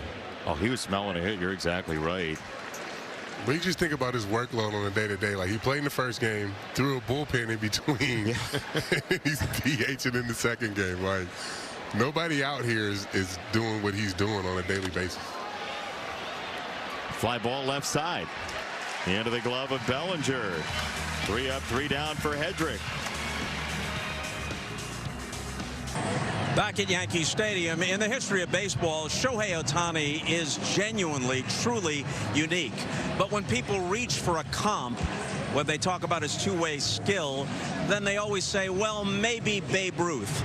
It really isn't a true comp. First of all, Babe Ruth's best pitching seasons happened during the dead ball era, and everything has changed. The most significant thing, and Ohtani personifies this, is the size of the talent pool. Ruth played in a segregated major leagues. Nonetheless, just for the heck of it, let's take a look at a couple of things. And it just disappeared as we go back to the game.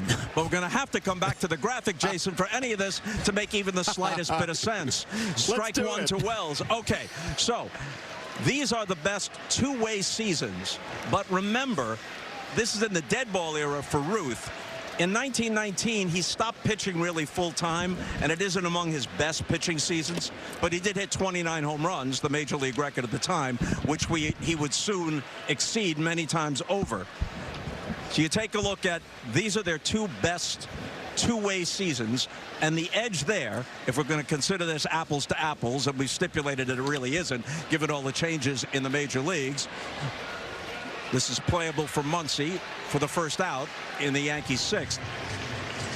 So Ohtani has the edge when you're talking about a two-way player. There is no comparable player in the history of baseball. But if you want to talk about Ruth's best season, just on the numbers, as a pitcher with the Red Sox, 19, 13, 14, 15, those numbers are better than Ohtani.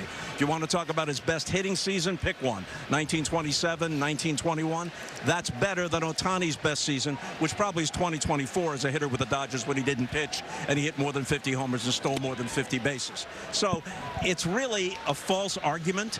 So why have I wasted all this time? Because they asked me to talk about it. So here it is. The Babe, his monument out here in center field. But he's the guy they always bring up when you talk about Ohtani.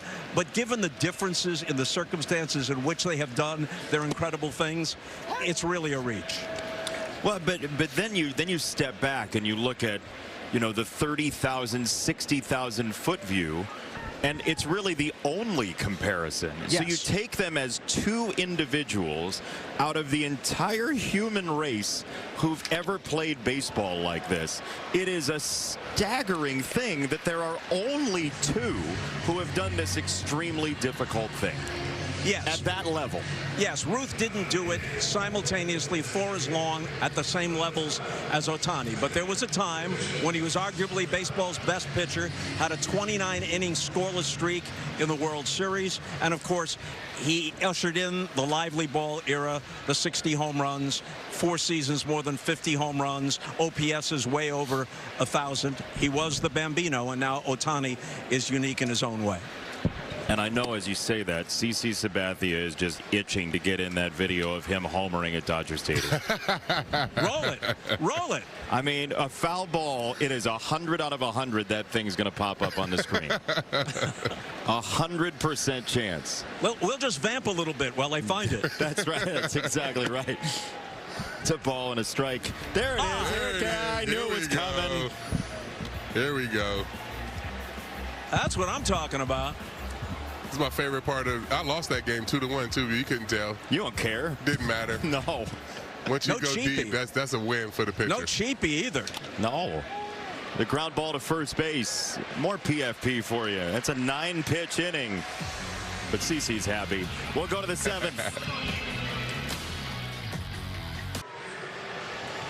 The ultimate goal of an MLB fan, seeing it all. The MLB Journey to 30 sweepstakes presented by T-Mobile is the ultimate bucket list. Enter now for your chance to win trips to all 30 ballparks. Yes, all 30. MLB.com/journey to 30 sweeps.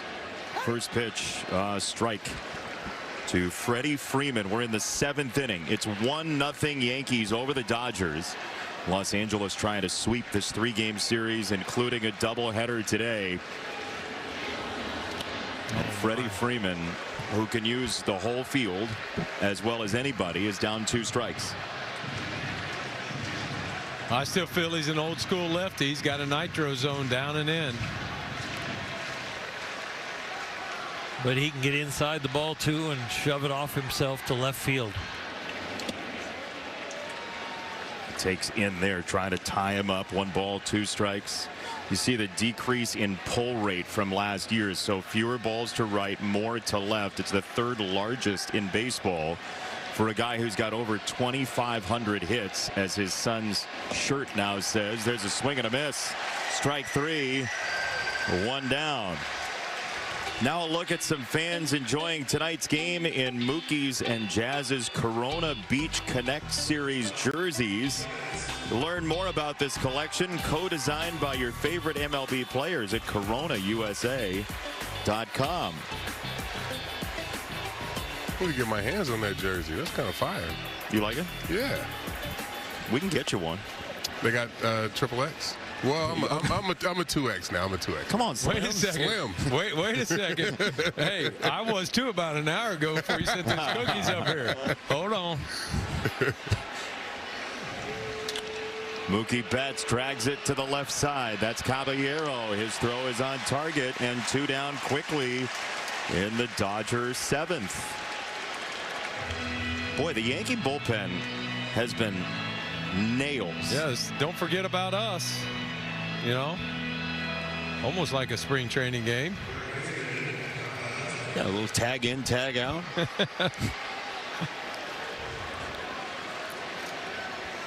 Now Kyle Tucker from the venerable Plant High School in Tampa that provided Wade Boggs, among others. Now Pete Alonso, Jack Caglione, so many others. Watching Jack Caglione in the home run derby from field level was incredible. How hard he hits the ball. Yeah. Insane. We got a challenge coming from Austin Wells. High challenge rate tonight. Wells isn't sure based on his face there. It is a strike. T-Mobile ABS challenge. 0-2. This has been an outstanding challenge night for the Yankees. They are 4 for 4 tonight Austin Wells is 3 for 3 for his pitchers. And the 0-2 coming. We've had shots of both managers here in this inning, and Dave Roberts looked like he was trying to plan a comeback, and Aaron Boone is wondering if he's going to be able to finish this one off. Dodgers the best come from behind team in baseball at 29. They got that in game 1 of this series. Check swing. He did not.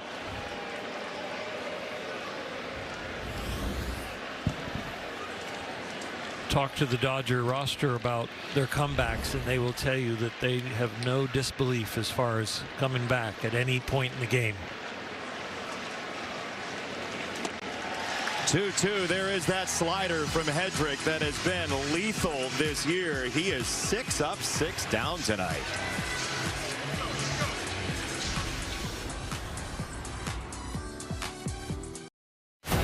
Sunday Night Baseball on NBC is brought to you by Corona. La Playa awaits. And by Liberty Mutual Insurance. Only pay for what you need. Some of the many who've played for the Dodgers and the Yankees. Cody Bellinger, who is a second-generation New York Yankee. His dad, Clay, a champion who Roger knows very well. Cody's got the only RBI tonight.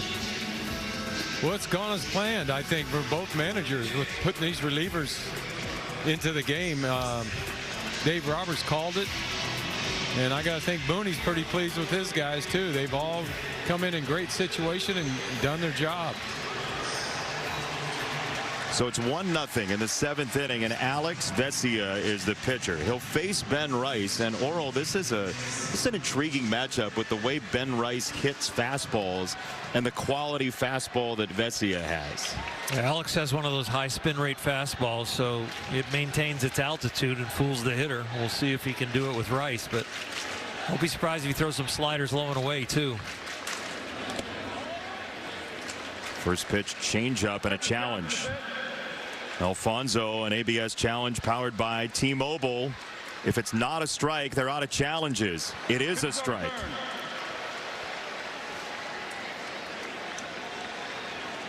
I love the ABS. I don't know. I love it. I would not challenge, but I would hope that my catcher paying attention like they have been would do it for me.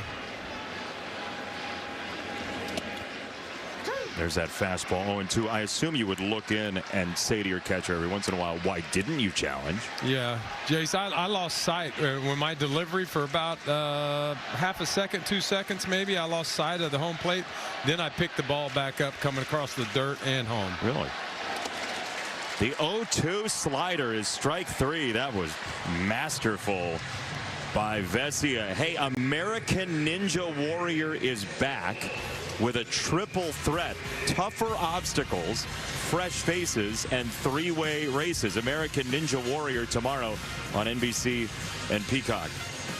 When they do a celebrity version of that and you guys sign up, I'll go with you. You're going to do it? To watch. Oh, I was about to say, ain't nobody down here signing up. I said we, didn't I? What's that in the background? Is that the good teammate alarm going off? Yeah. I would pay money to see you do that, Roger. Hey, Earl would stretch like Yamamoto, and we'd get him out there. He'd be ready. If he goes through two of his doing handstands and core. Oh yeah. All he needs is a week of that, and we'll win us some cash. The guy sitting to my left, CC, he went out and pitched for the Bananas. Oh man. CC, worst mistake I ever made. I had the ice for 3 days. Oh my goodness. 0-2 to Goldschmidt, turns him inside out. A fastball 1-2. Goldschmidt's had a very nice night. He's 2 for 3, and he has worn out left-handed pitching this year. He has. He's done a great job. Got to see him in Boston a little bit. All my guys at home that are buddies of mine, and they love him. Big Texas State guy. Woodlands guy. Yep. I'm pretty sure you don't want to arm wrestle this guy.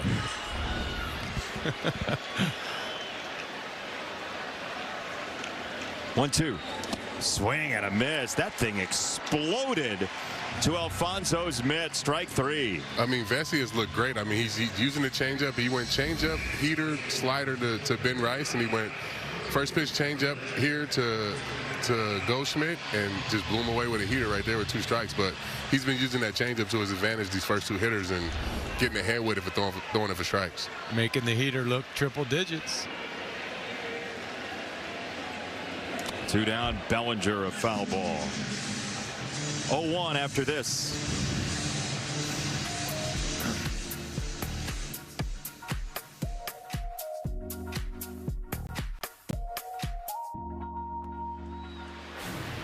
Now CeCe really wants that Both jersey. of them. I need both of them. I knew it was coming. We'll go inside the jersey with CeCe Sabathia. 0-1. A little hesitation. He's feeling it out there.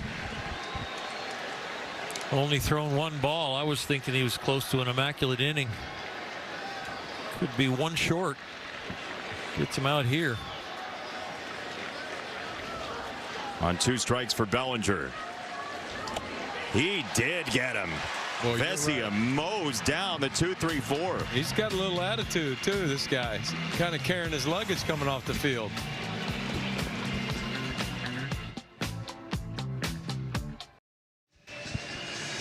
Next week on Sunday Night Baseball, Ben Rice and the Yankees head to Philadelphia to take on Bryce Harper and the Phillies. An interleague battle in the city of brotherly love, only on NBC and Peacock.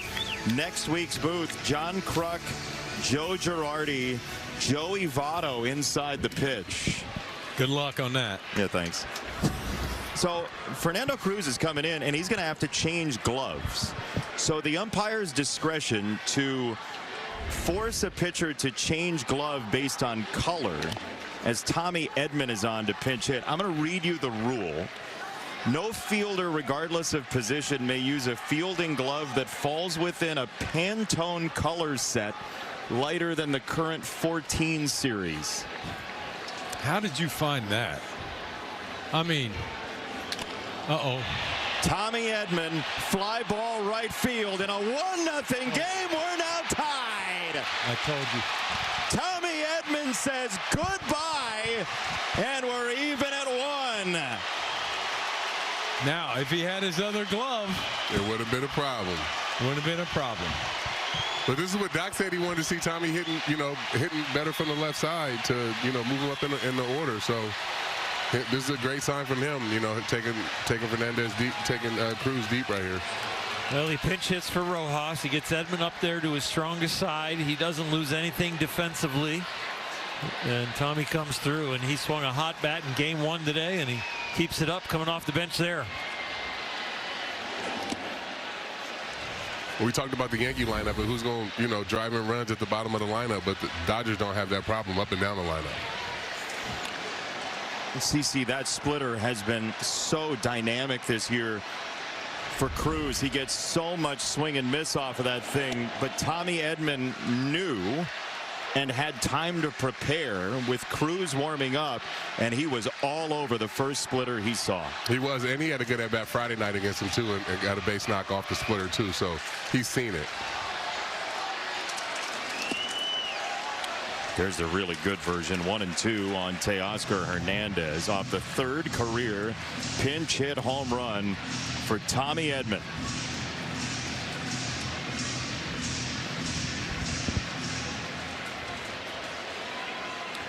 And you go back and look at the Yankees stranding 9 tonight, leaving opportunities on the table against the Dodgers, is playing with baseball karmic fire in a way that you just don't have to deal with across the rest of the league. Oh, wow. Yeah, it just was up in the zone. That's where splits end up if you don't get them down. Especially in this ballpark.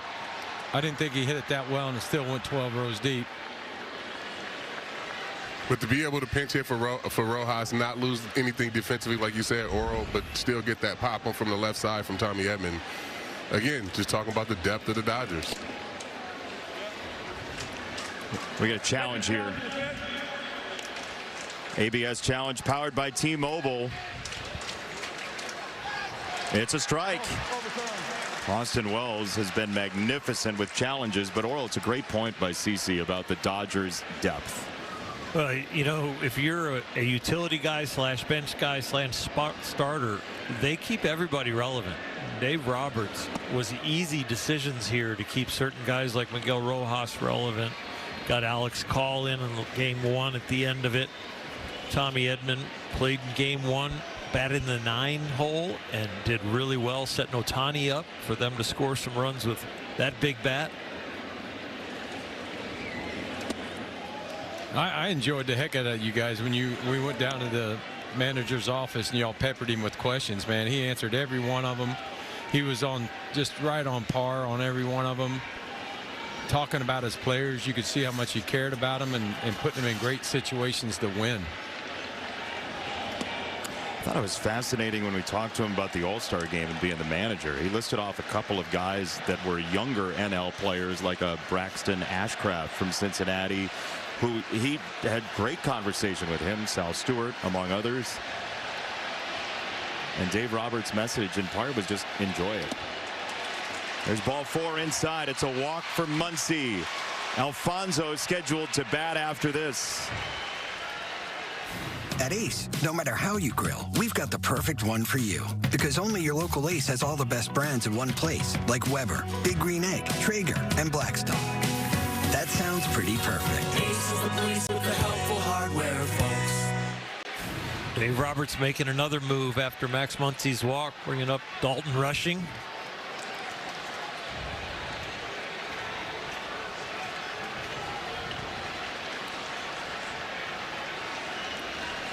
The young Dodger catcher takes ball 1. 25 years old, Dalton Rushing, who came in to this doubleheader 0 for his last 13.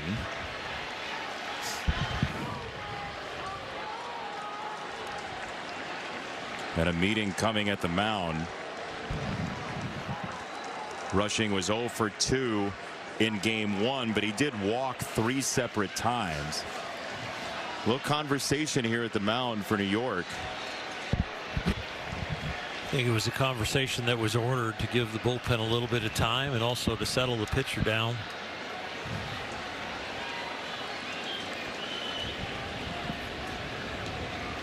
Dalton is rushing. The Dodger hitter has not been afraid of the moment. He has been very good. Maybe not as a pinch hitter, but with runners in scoring position this year. And he has done more than fill in admirably for Will Smith. 1-0 for him. Swing and a miss on a high fastball.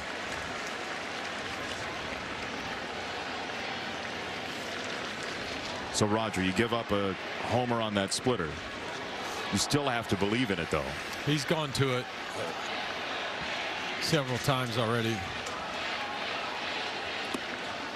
Seems like he peels off to the first base side when he, makes the delivery on his better split fingers that he's throwing. He's getting through him, but he's just falling off.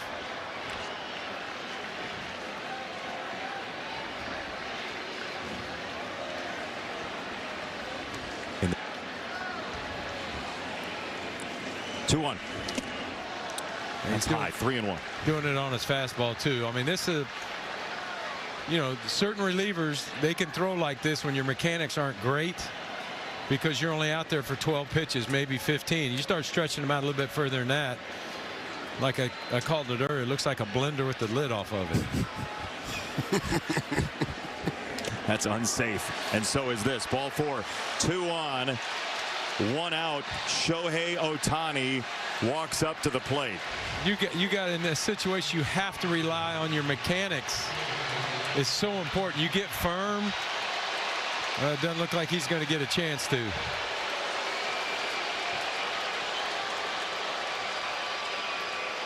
Aaron Boone's going to have to go deeper into this bullpen, which has just been so good today. The offense didn't add on, and the Yankees are paying for that right now in a 1-1 tie. David Bednar against Shohei Ohtani when we come back.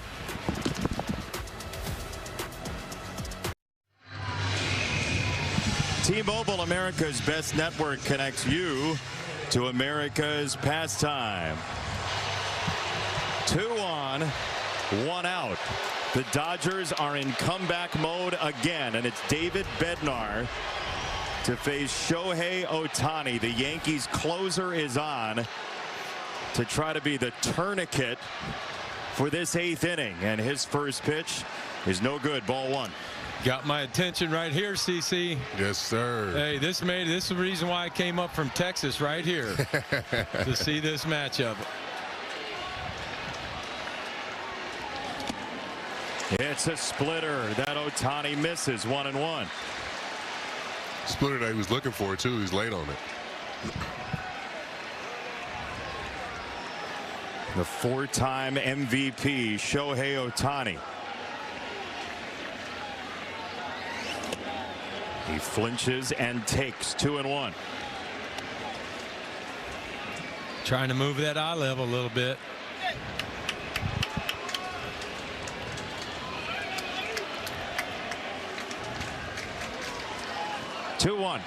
Ohtani swings through a curveball. How about that? He slowed it down to 78.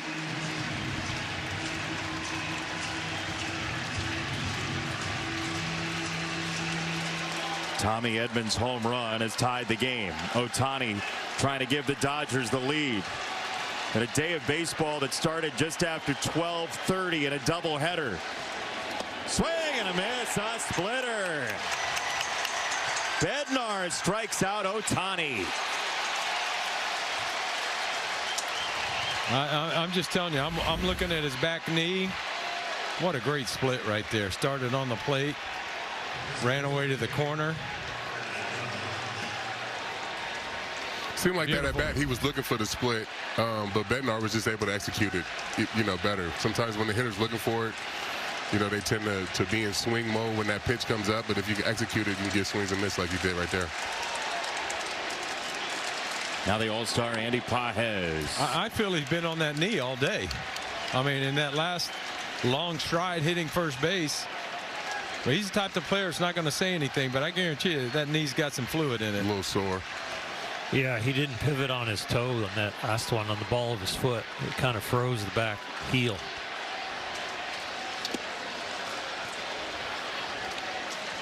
Sometimes that can be from pitch recognition, but other times it can be from some discomfort.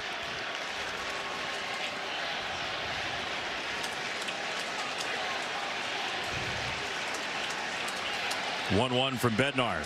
2 on, 2 out for the Dodgers. He doesn't fire. 2 balls and a strike. Bednar's running up there pretty good right now too. 97, 98 on the heater. Got some life on the thing.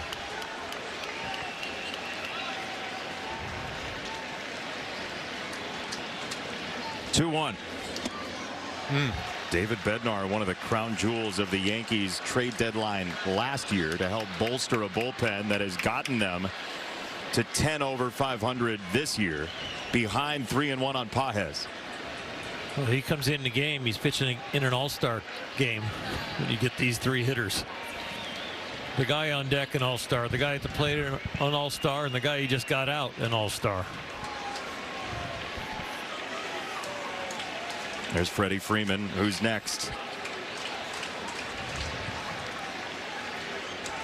CC split right here. I would love to see him go back to the split. Here we go. 3-1. Yes. He buzzed a fastball by him.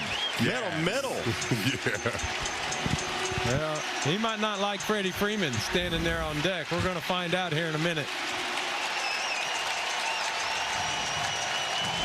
I mean, just go right back to that, right? 3-2. Maybe a little better location. Well, for me, I don't know about you guys, you still have a base open. I think you picked the best pitch to get him out.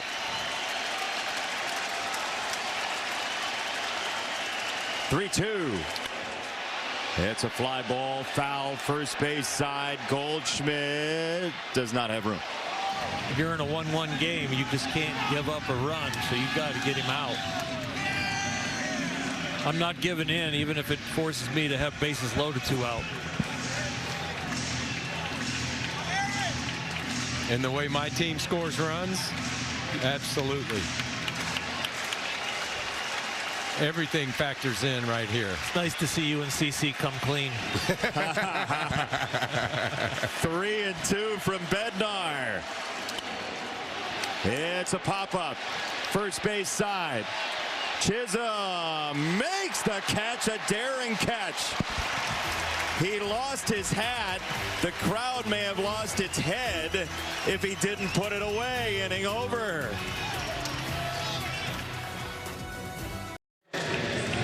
Combined in the game, we've seen 11 pitchers throw, so a perfect night to have 3 pitchers with us for Sunday Night Baseball. Roger Clemens, Oral Hershiser up here in the booth, CC Sabathia inside the pitch downstairs.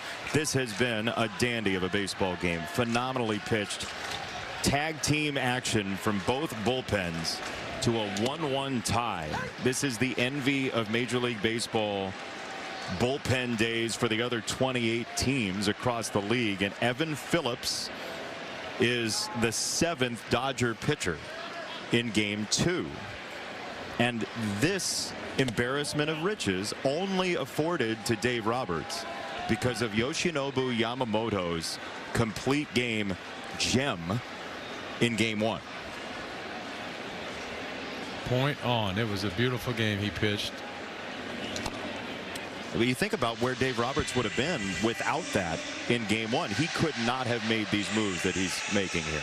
All these relievers stuff have been super crisp, on point out here. And again, you guys talked about it. I love this weather right here. Your legs never get tired. Not that the relievers will pitch in 1 or 2 innings. This is great pitching weather. Oh yeah, it is. 97 to the attic, strike 3. That's 4 straight Dodger reliever strikeouts. And I'm going to get a little technical. I think the density is really nice on those splits. All right, now you got to tell us what splitter density is. Split density is when you let go of it in the right spot with the right pressure with this air that swoops down into Yankee Stadium. Mr. Splitty is effective. I love that you treat it like a real person. It needs to be your friend, believe me. A lot of times it needs to be your friend. The split finger fastball becomes Mr. Splitty when you win as many games as Roger. Everybody at home that's listening, they know about Mr. Splitty. Jazz gives it a ride. CeCe. Left field. Hernandez CeCe. back at the wall. It's gone. Jazz Chisholm Jr. gives the Yankees the lead back. CeCe keeping him calm in the dugout. Big swing right there. Big swing. We talked about it, bottom of this lineup. Who's going to provide the power? Who's going to provide the pop? Who's going to drive in the runs? And we all pointed at Jazz. And, you know, it was a big swing right there tonight. Was he pointing at you over there in your little booth?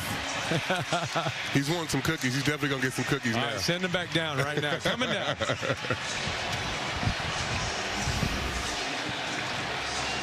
Well, 2 bats that a little unlikely that you thought would tie the game up and hit the go-ahead. A little opposite field, too. I was going to say, he came into this weekend with the 3rd highest pull rate in all of baseball. The opposite field is not a riff we see from him very much. Yeah, but he's got that pop, though. I mean, if you look at him in his early days with the Marlins, like, he has that, you know, from Budweiser. I'm looking out here from Budweiser to center field. Like, he has enough pop to get the ball out that way. So he doesn't have to be pull happy, you know, the way he is this year. You know, he's got enough pop to hit the ball line to line, and you've seen it right there. Takes a fastball down and away and puts a good swing on it, and Yankees are up 2-1. CeCe, of 45 home runs the last 2 years, he had a career high 31 last year. 45 homers the last 2 years. That was the 4th that was left of center. How about that? But it's there. You're right. It's there. It's definitely there. It's there for him, for sure. I mean, you see that swing right there. That's a line drive. McMahon in the air for right center, and this should be extra bases and will. A pinch hit double for Ryan McMahon as the Yankees try to add on.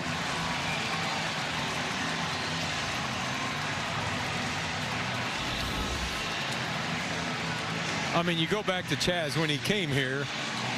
He knew he was going to. I mean, it's a left-hander's dream. They're going to try and pull the ball. So, I mean, that's the cause of that. And I can't wait to hear the conversation on the way to the field between him and CeCe on his way to the field here. I want to hear this.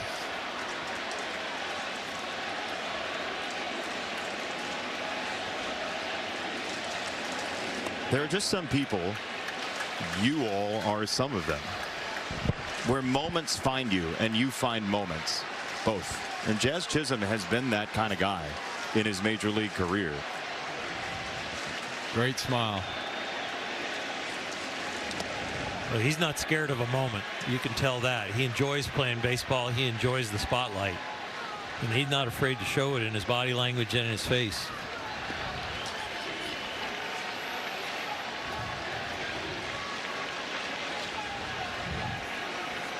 Two to Wells. That's a strike, 2-1. The Dodgers will have Freeman, Betts, and Tucker in the ninth. So adding a run for the Yankees would be enormous.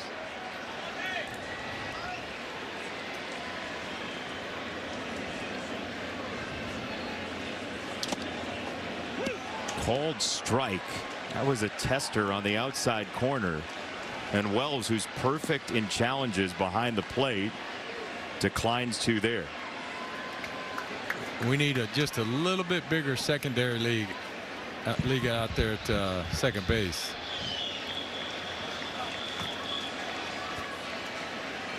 That's McMahon. Just a little bigger.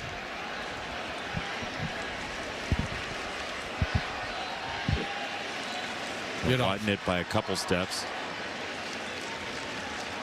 There we go.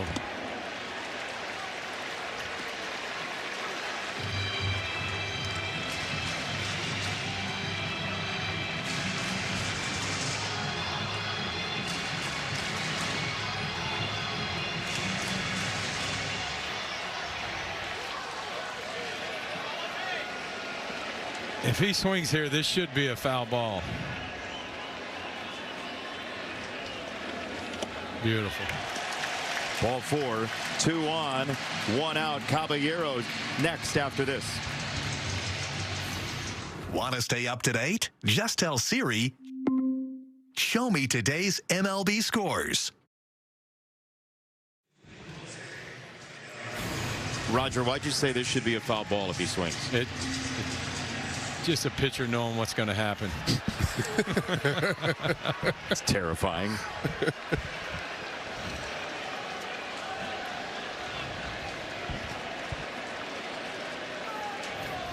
Two on, 1 out. Caballero, who's put the ball on the ground twice.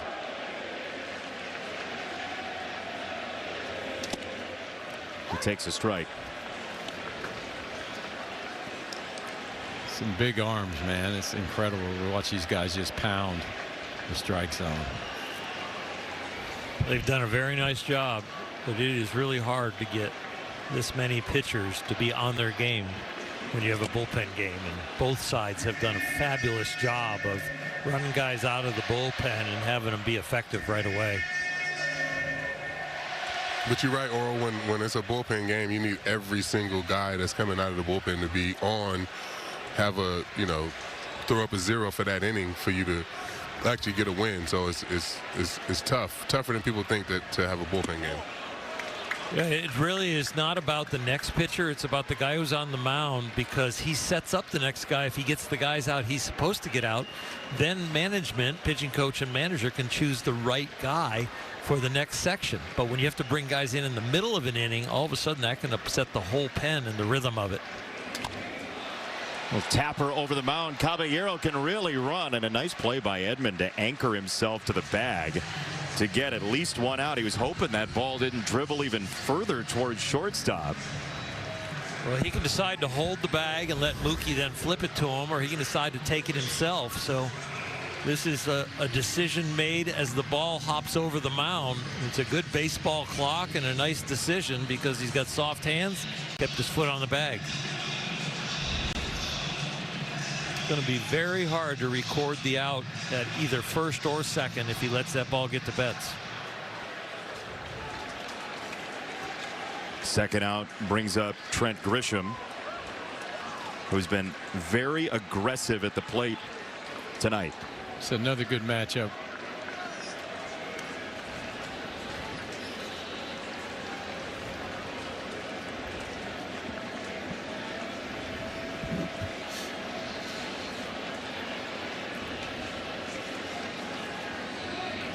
Caballero runs, throw down to second base on one hop. It is a stolen base. Love it. You know, McMahon on a throw like that, you could think about coming home from third. Great jump.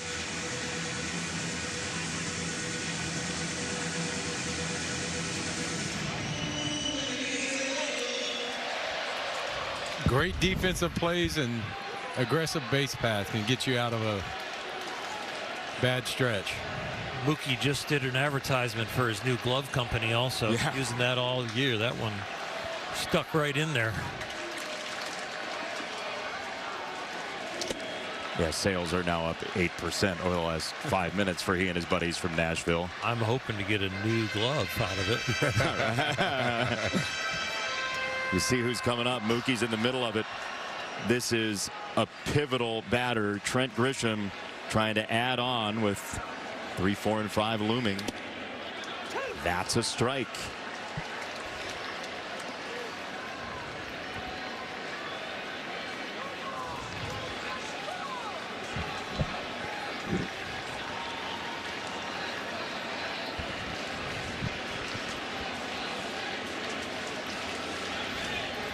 One, two.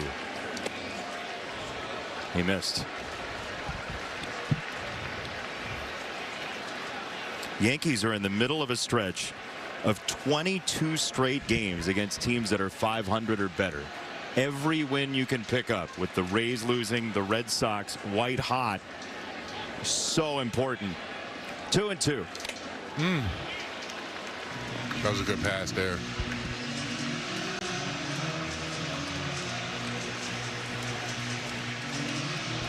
They're the next 6 series, CC, for the Yankees. That's a tough stretch. Yeah, it is. The Pirates are playing really good. Obviously, the White Sox at the White Sox is going to be tough. The Cardinals are good. The Braves are good. Yeah, I mean, this is a tough stretch. Popped up by Grisham. Middle infield. Who wants it? It's Mookie Betts. But Jazz Chisholm Jr. rocket. Another big moment for that young man. Nice little 3-iron.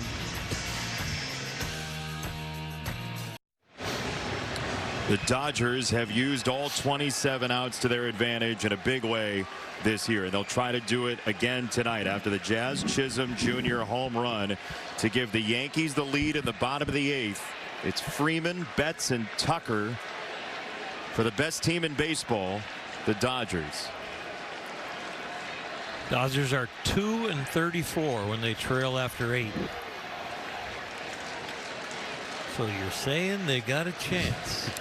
I would not expect that. They're ahead a lot. That'll do. Freddie Freeman, David Bednar, first pitch. Ball 1. CC Sabathia started the night with Bob Costas talking about the young players in Major League Baseball. He mentioned J.J. Weatherholt from the St. Louis Cardinals, who was coached in high school by David Bednar's dad, Andy, at Mars Area High School in the Pittsburgh vicinity.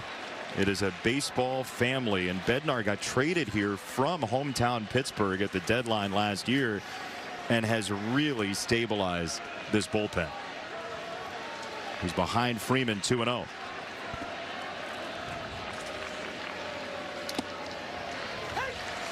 Freddie let a fastball middle in go by. Acting like a leadoff hitter, even though he's got the pop to take it out.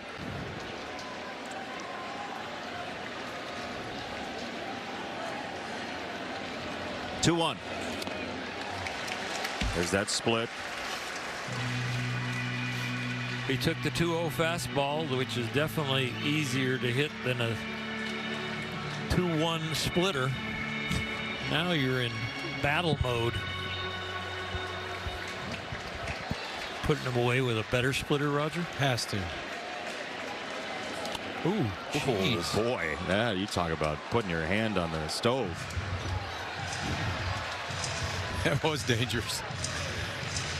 Some of the I need a little better split. You guys have come up with tonight. Carrying his luggage off the mound. Putting your hand on the stove. It sets the point. 2-2. There it is. Golfed foul. Had to be looking for that to go down and get flipped that one. Spoiled it. Yeah, for some guys that would be an emergency hack. For Freddie, it's planned. Just being a good leadoff guy. He's that good a hitter. 2-2 again. He takes a low fastball. 3-2. Okay, here you go. I'm going to try it again. If he swings, it's going to be a foul ball. Just telling y'all right now. If he swings, it's foul. If it's a foul ball, you're going to break the internet. It's true. 3-2. Oh boy. Oh boy. Now you guys. And I got it. It's right here. Wait a second. That's yours? And it went to CC. That's the one thing I didn't call. Right. He's got it. That's next level. Listen to me. Hey, CC, save that ball. We're going to have Roger sign it. We'll send it to the Hall of Fame. Listen, you guys just think I was up here having milk and cookies? Come on. Look at CC make a play. Oh, no, I was getting out the way. Okay. 3-2. There's another one just wide of you.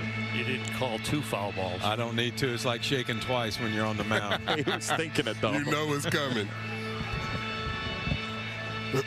What a standoff here, though. This is going to be a 10-pitch at bat. Got to have a nasty split here. Kind of think violent to make sure it breaks. 3-2. That was not the one. He went curveball rocket. What an at-bat by Freddie. What an at-bat. He started the at-bat as a leadoff hitter, even though he's got the pop to win, and the Yankee fans know he does. And he continued with the plan and got the walk. Why curveball? Here comes a pinch run. Yeah, here comes a stolen base and a push bunt. It's going to get interesting. What do they say, CC? The last 3 are the hardest? The last 3 are the hardest. But that just goes back to what we talk about, you know, the Dodgers being such a great team, being talented, but being like unselfish. Like Freddie, you know, you talk about him taking the 2-0 heater, but he's being a good leadoff guy, trying to get a guy on it. He know that they need a run. They need to get a runner on to be able to do that. And, you know, he sacrificed having a, you know, taking a good swing for a good at-bat. And with that, Alex Freeland pinch runs over at first. He is 2 for 2 in stolen bases. Former 3rd-round pick of the Dodgers in year 2. 0-2 on Mookie Betts.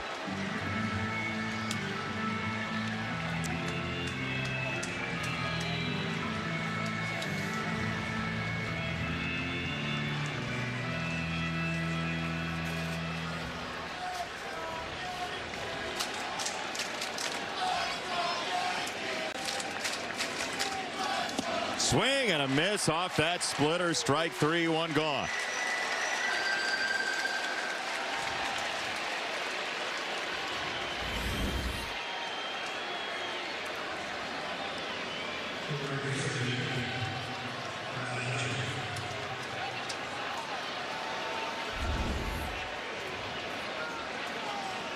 One down, Kyle Tucker, who's popped out, rolled into a double play, and struck out.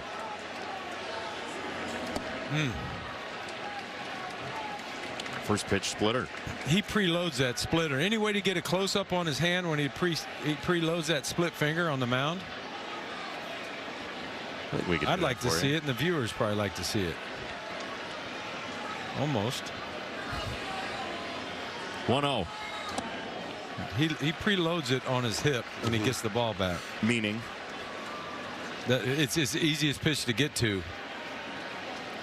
So when he goes to his glove with it, he's going to load it on his hip right here. Yeah.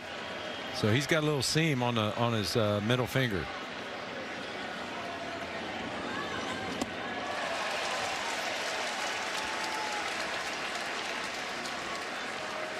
When you preload a pitch, it's usually the hardest pitch you have to find to get in your glove.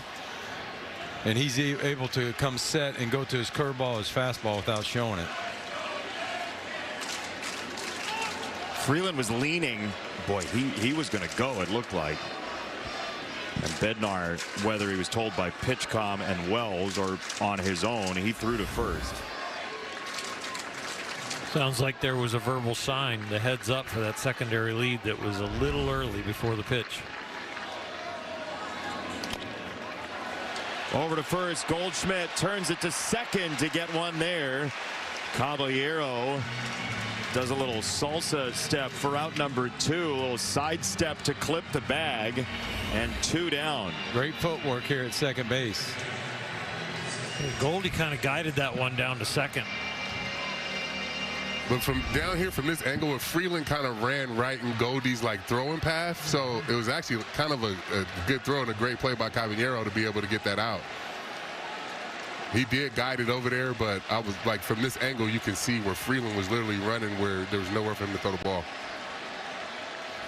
Tommy Edman, who homered in his first at bat to tie the game in the 8th, takes a strike.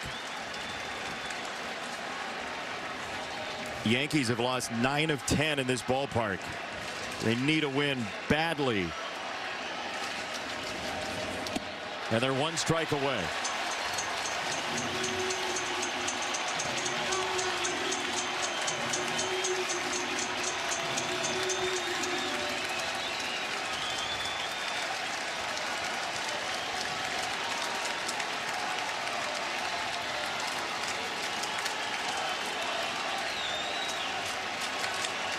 Oh, 0-2 for Tommy Edman from Bednar.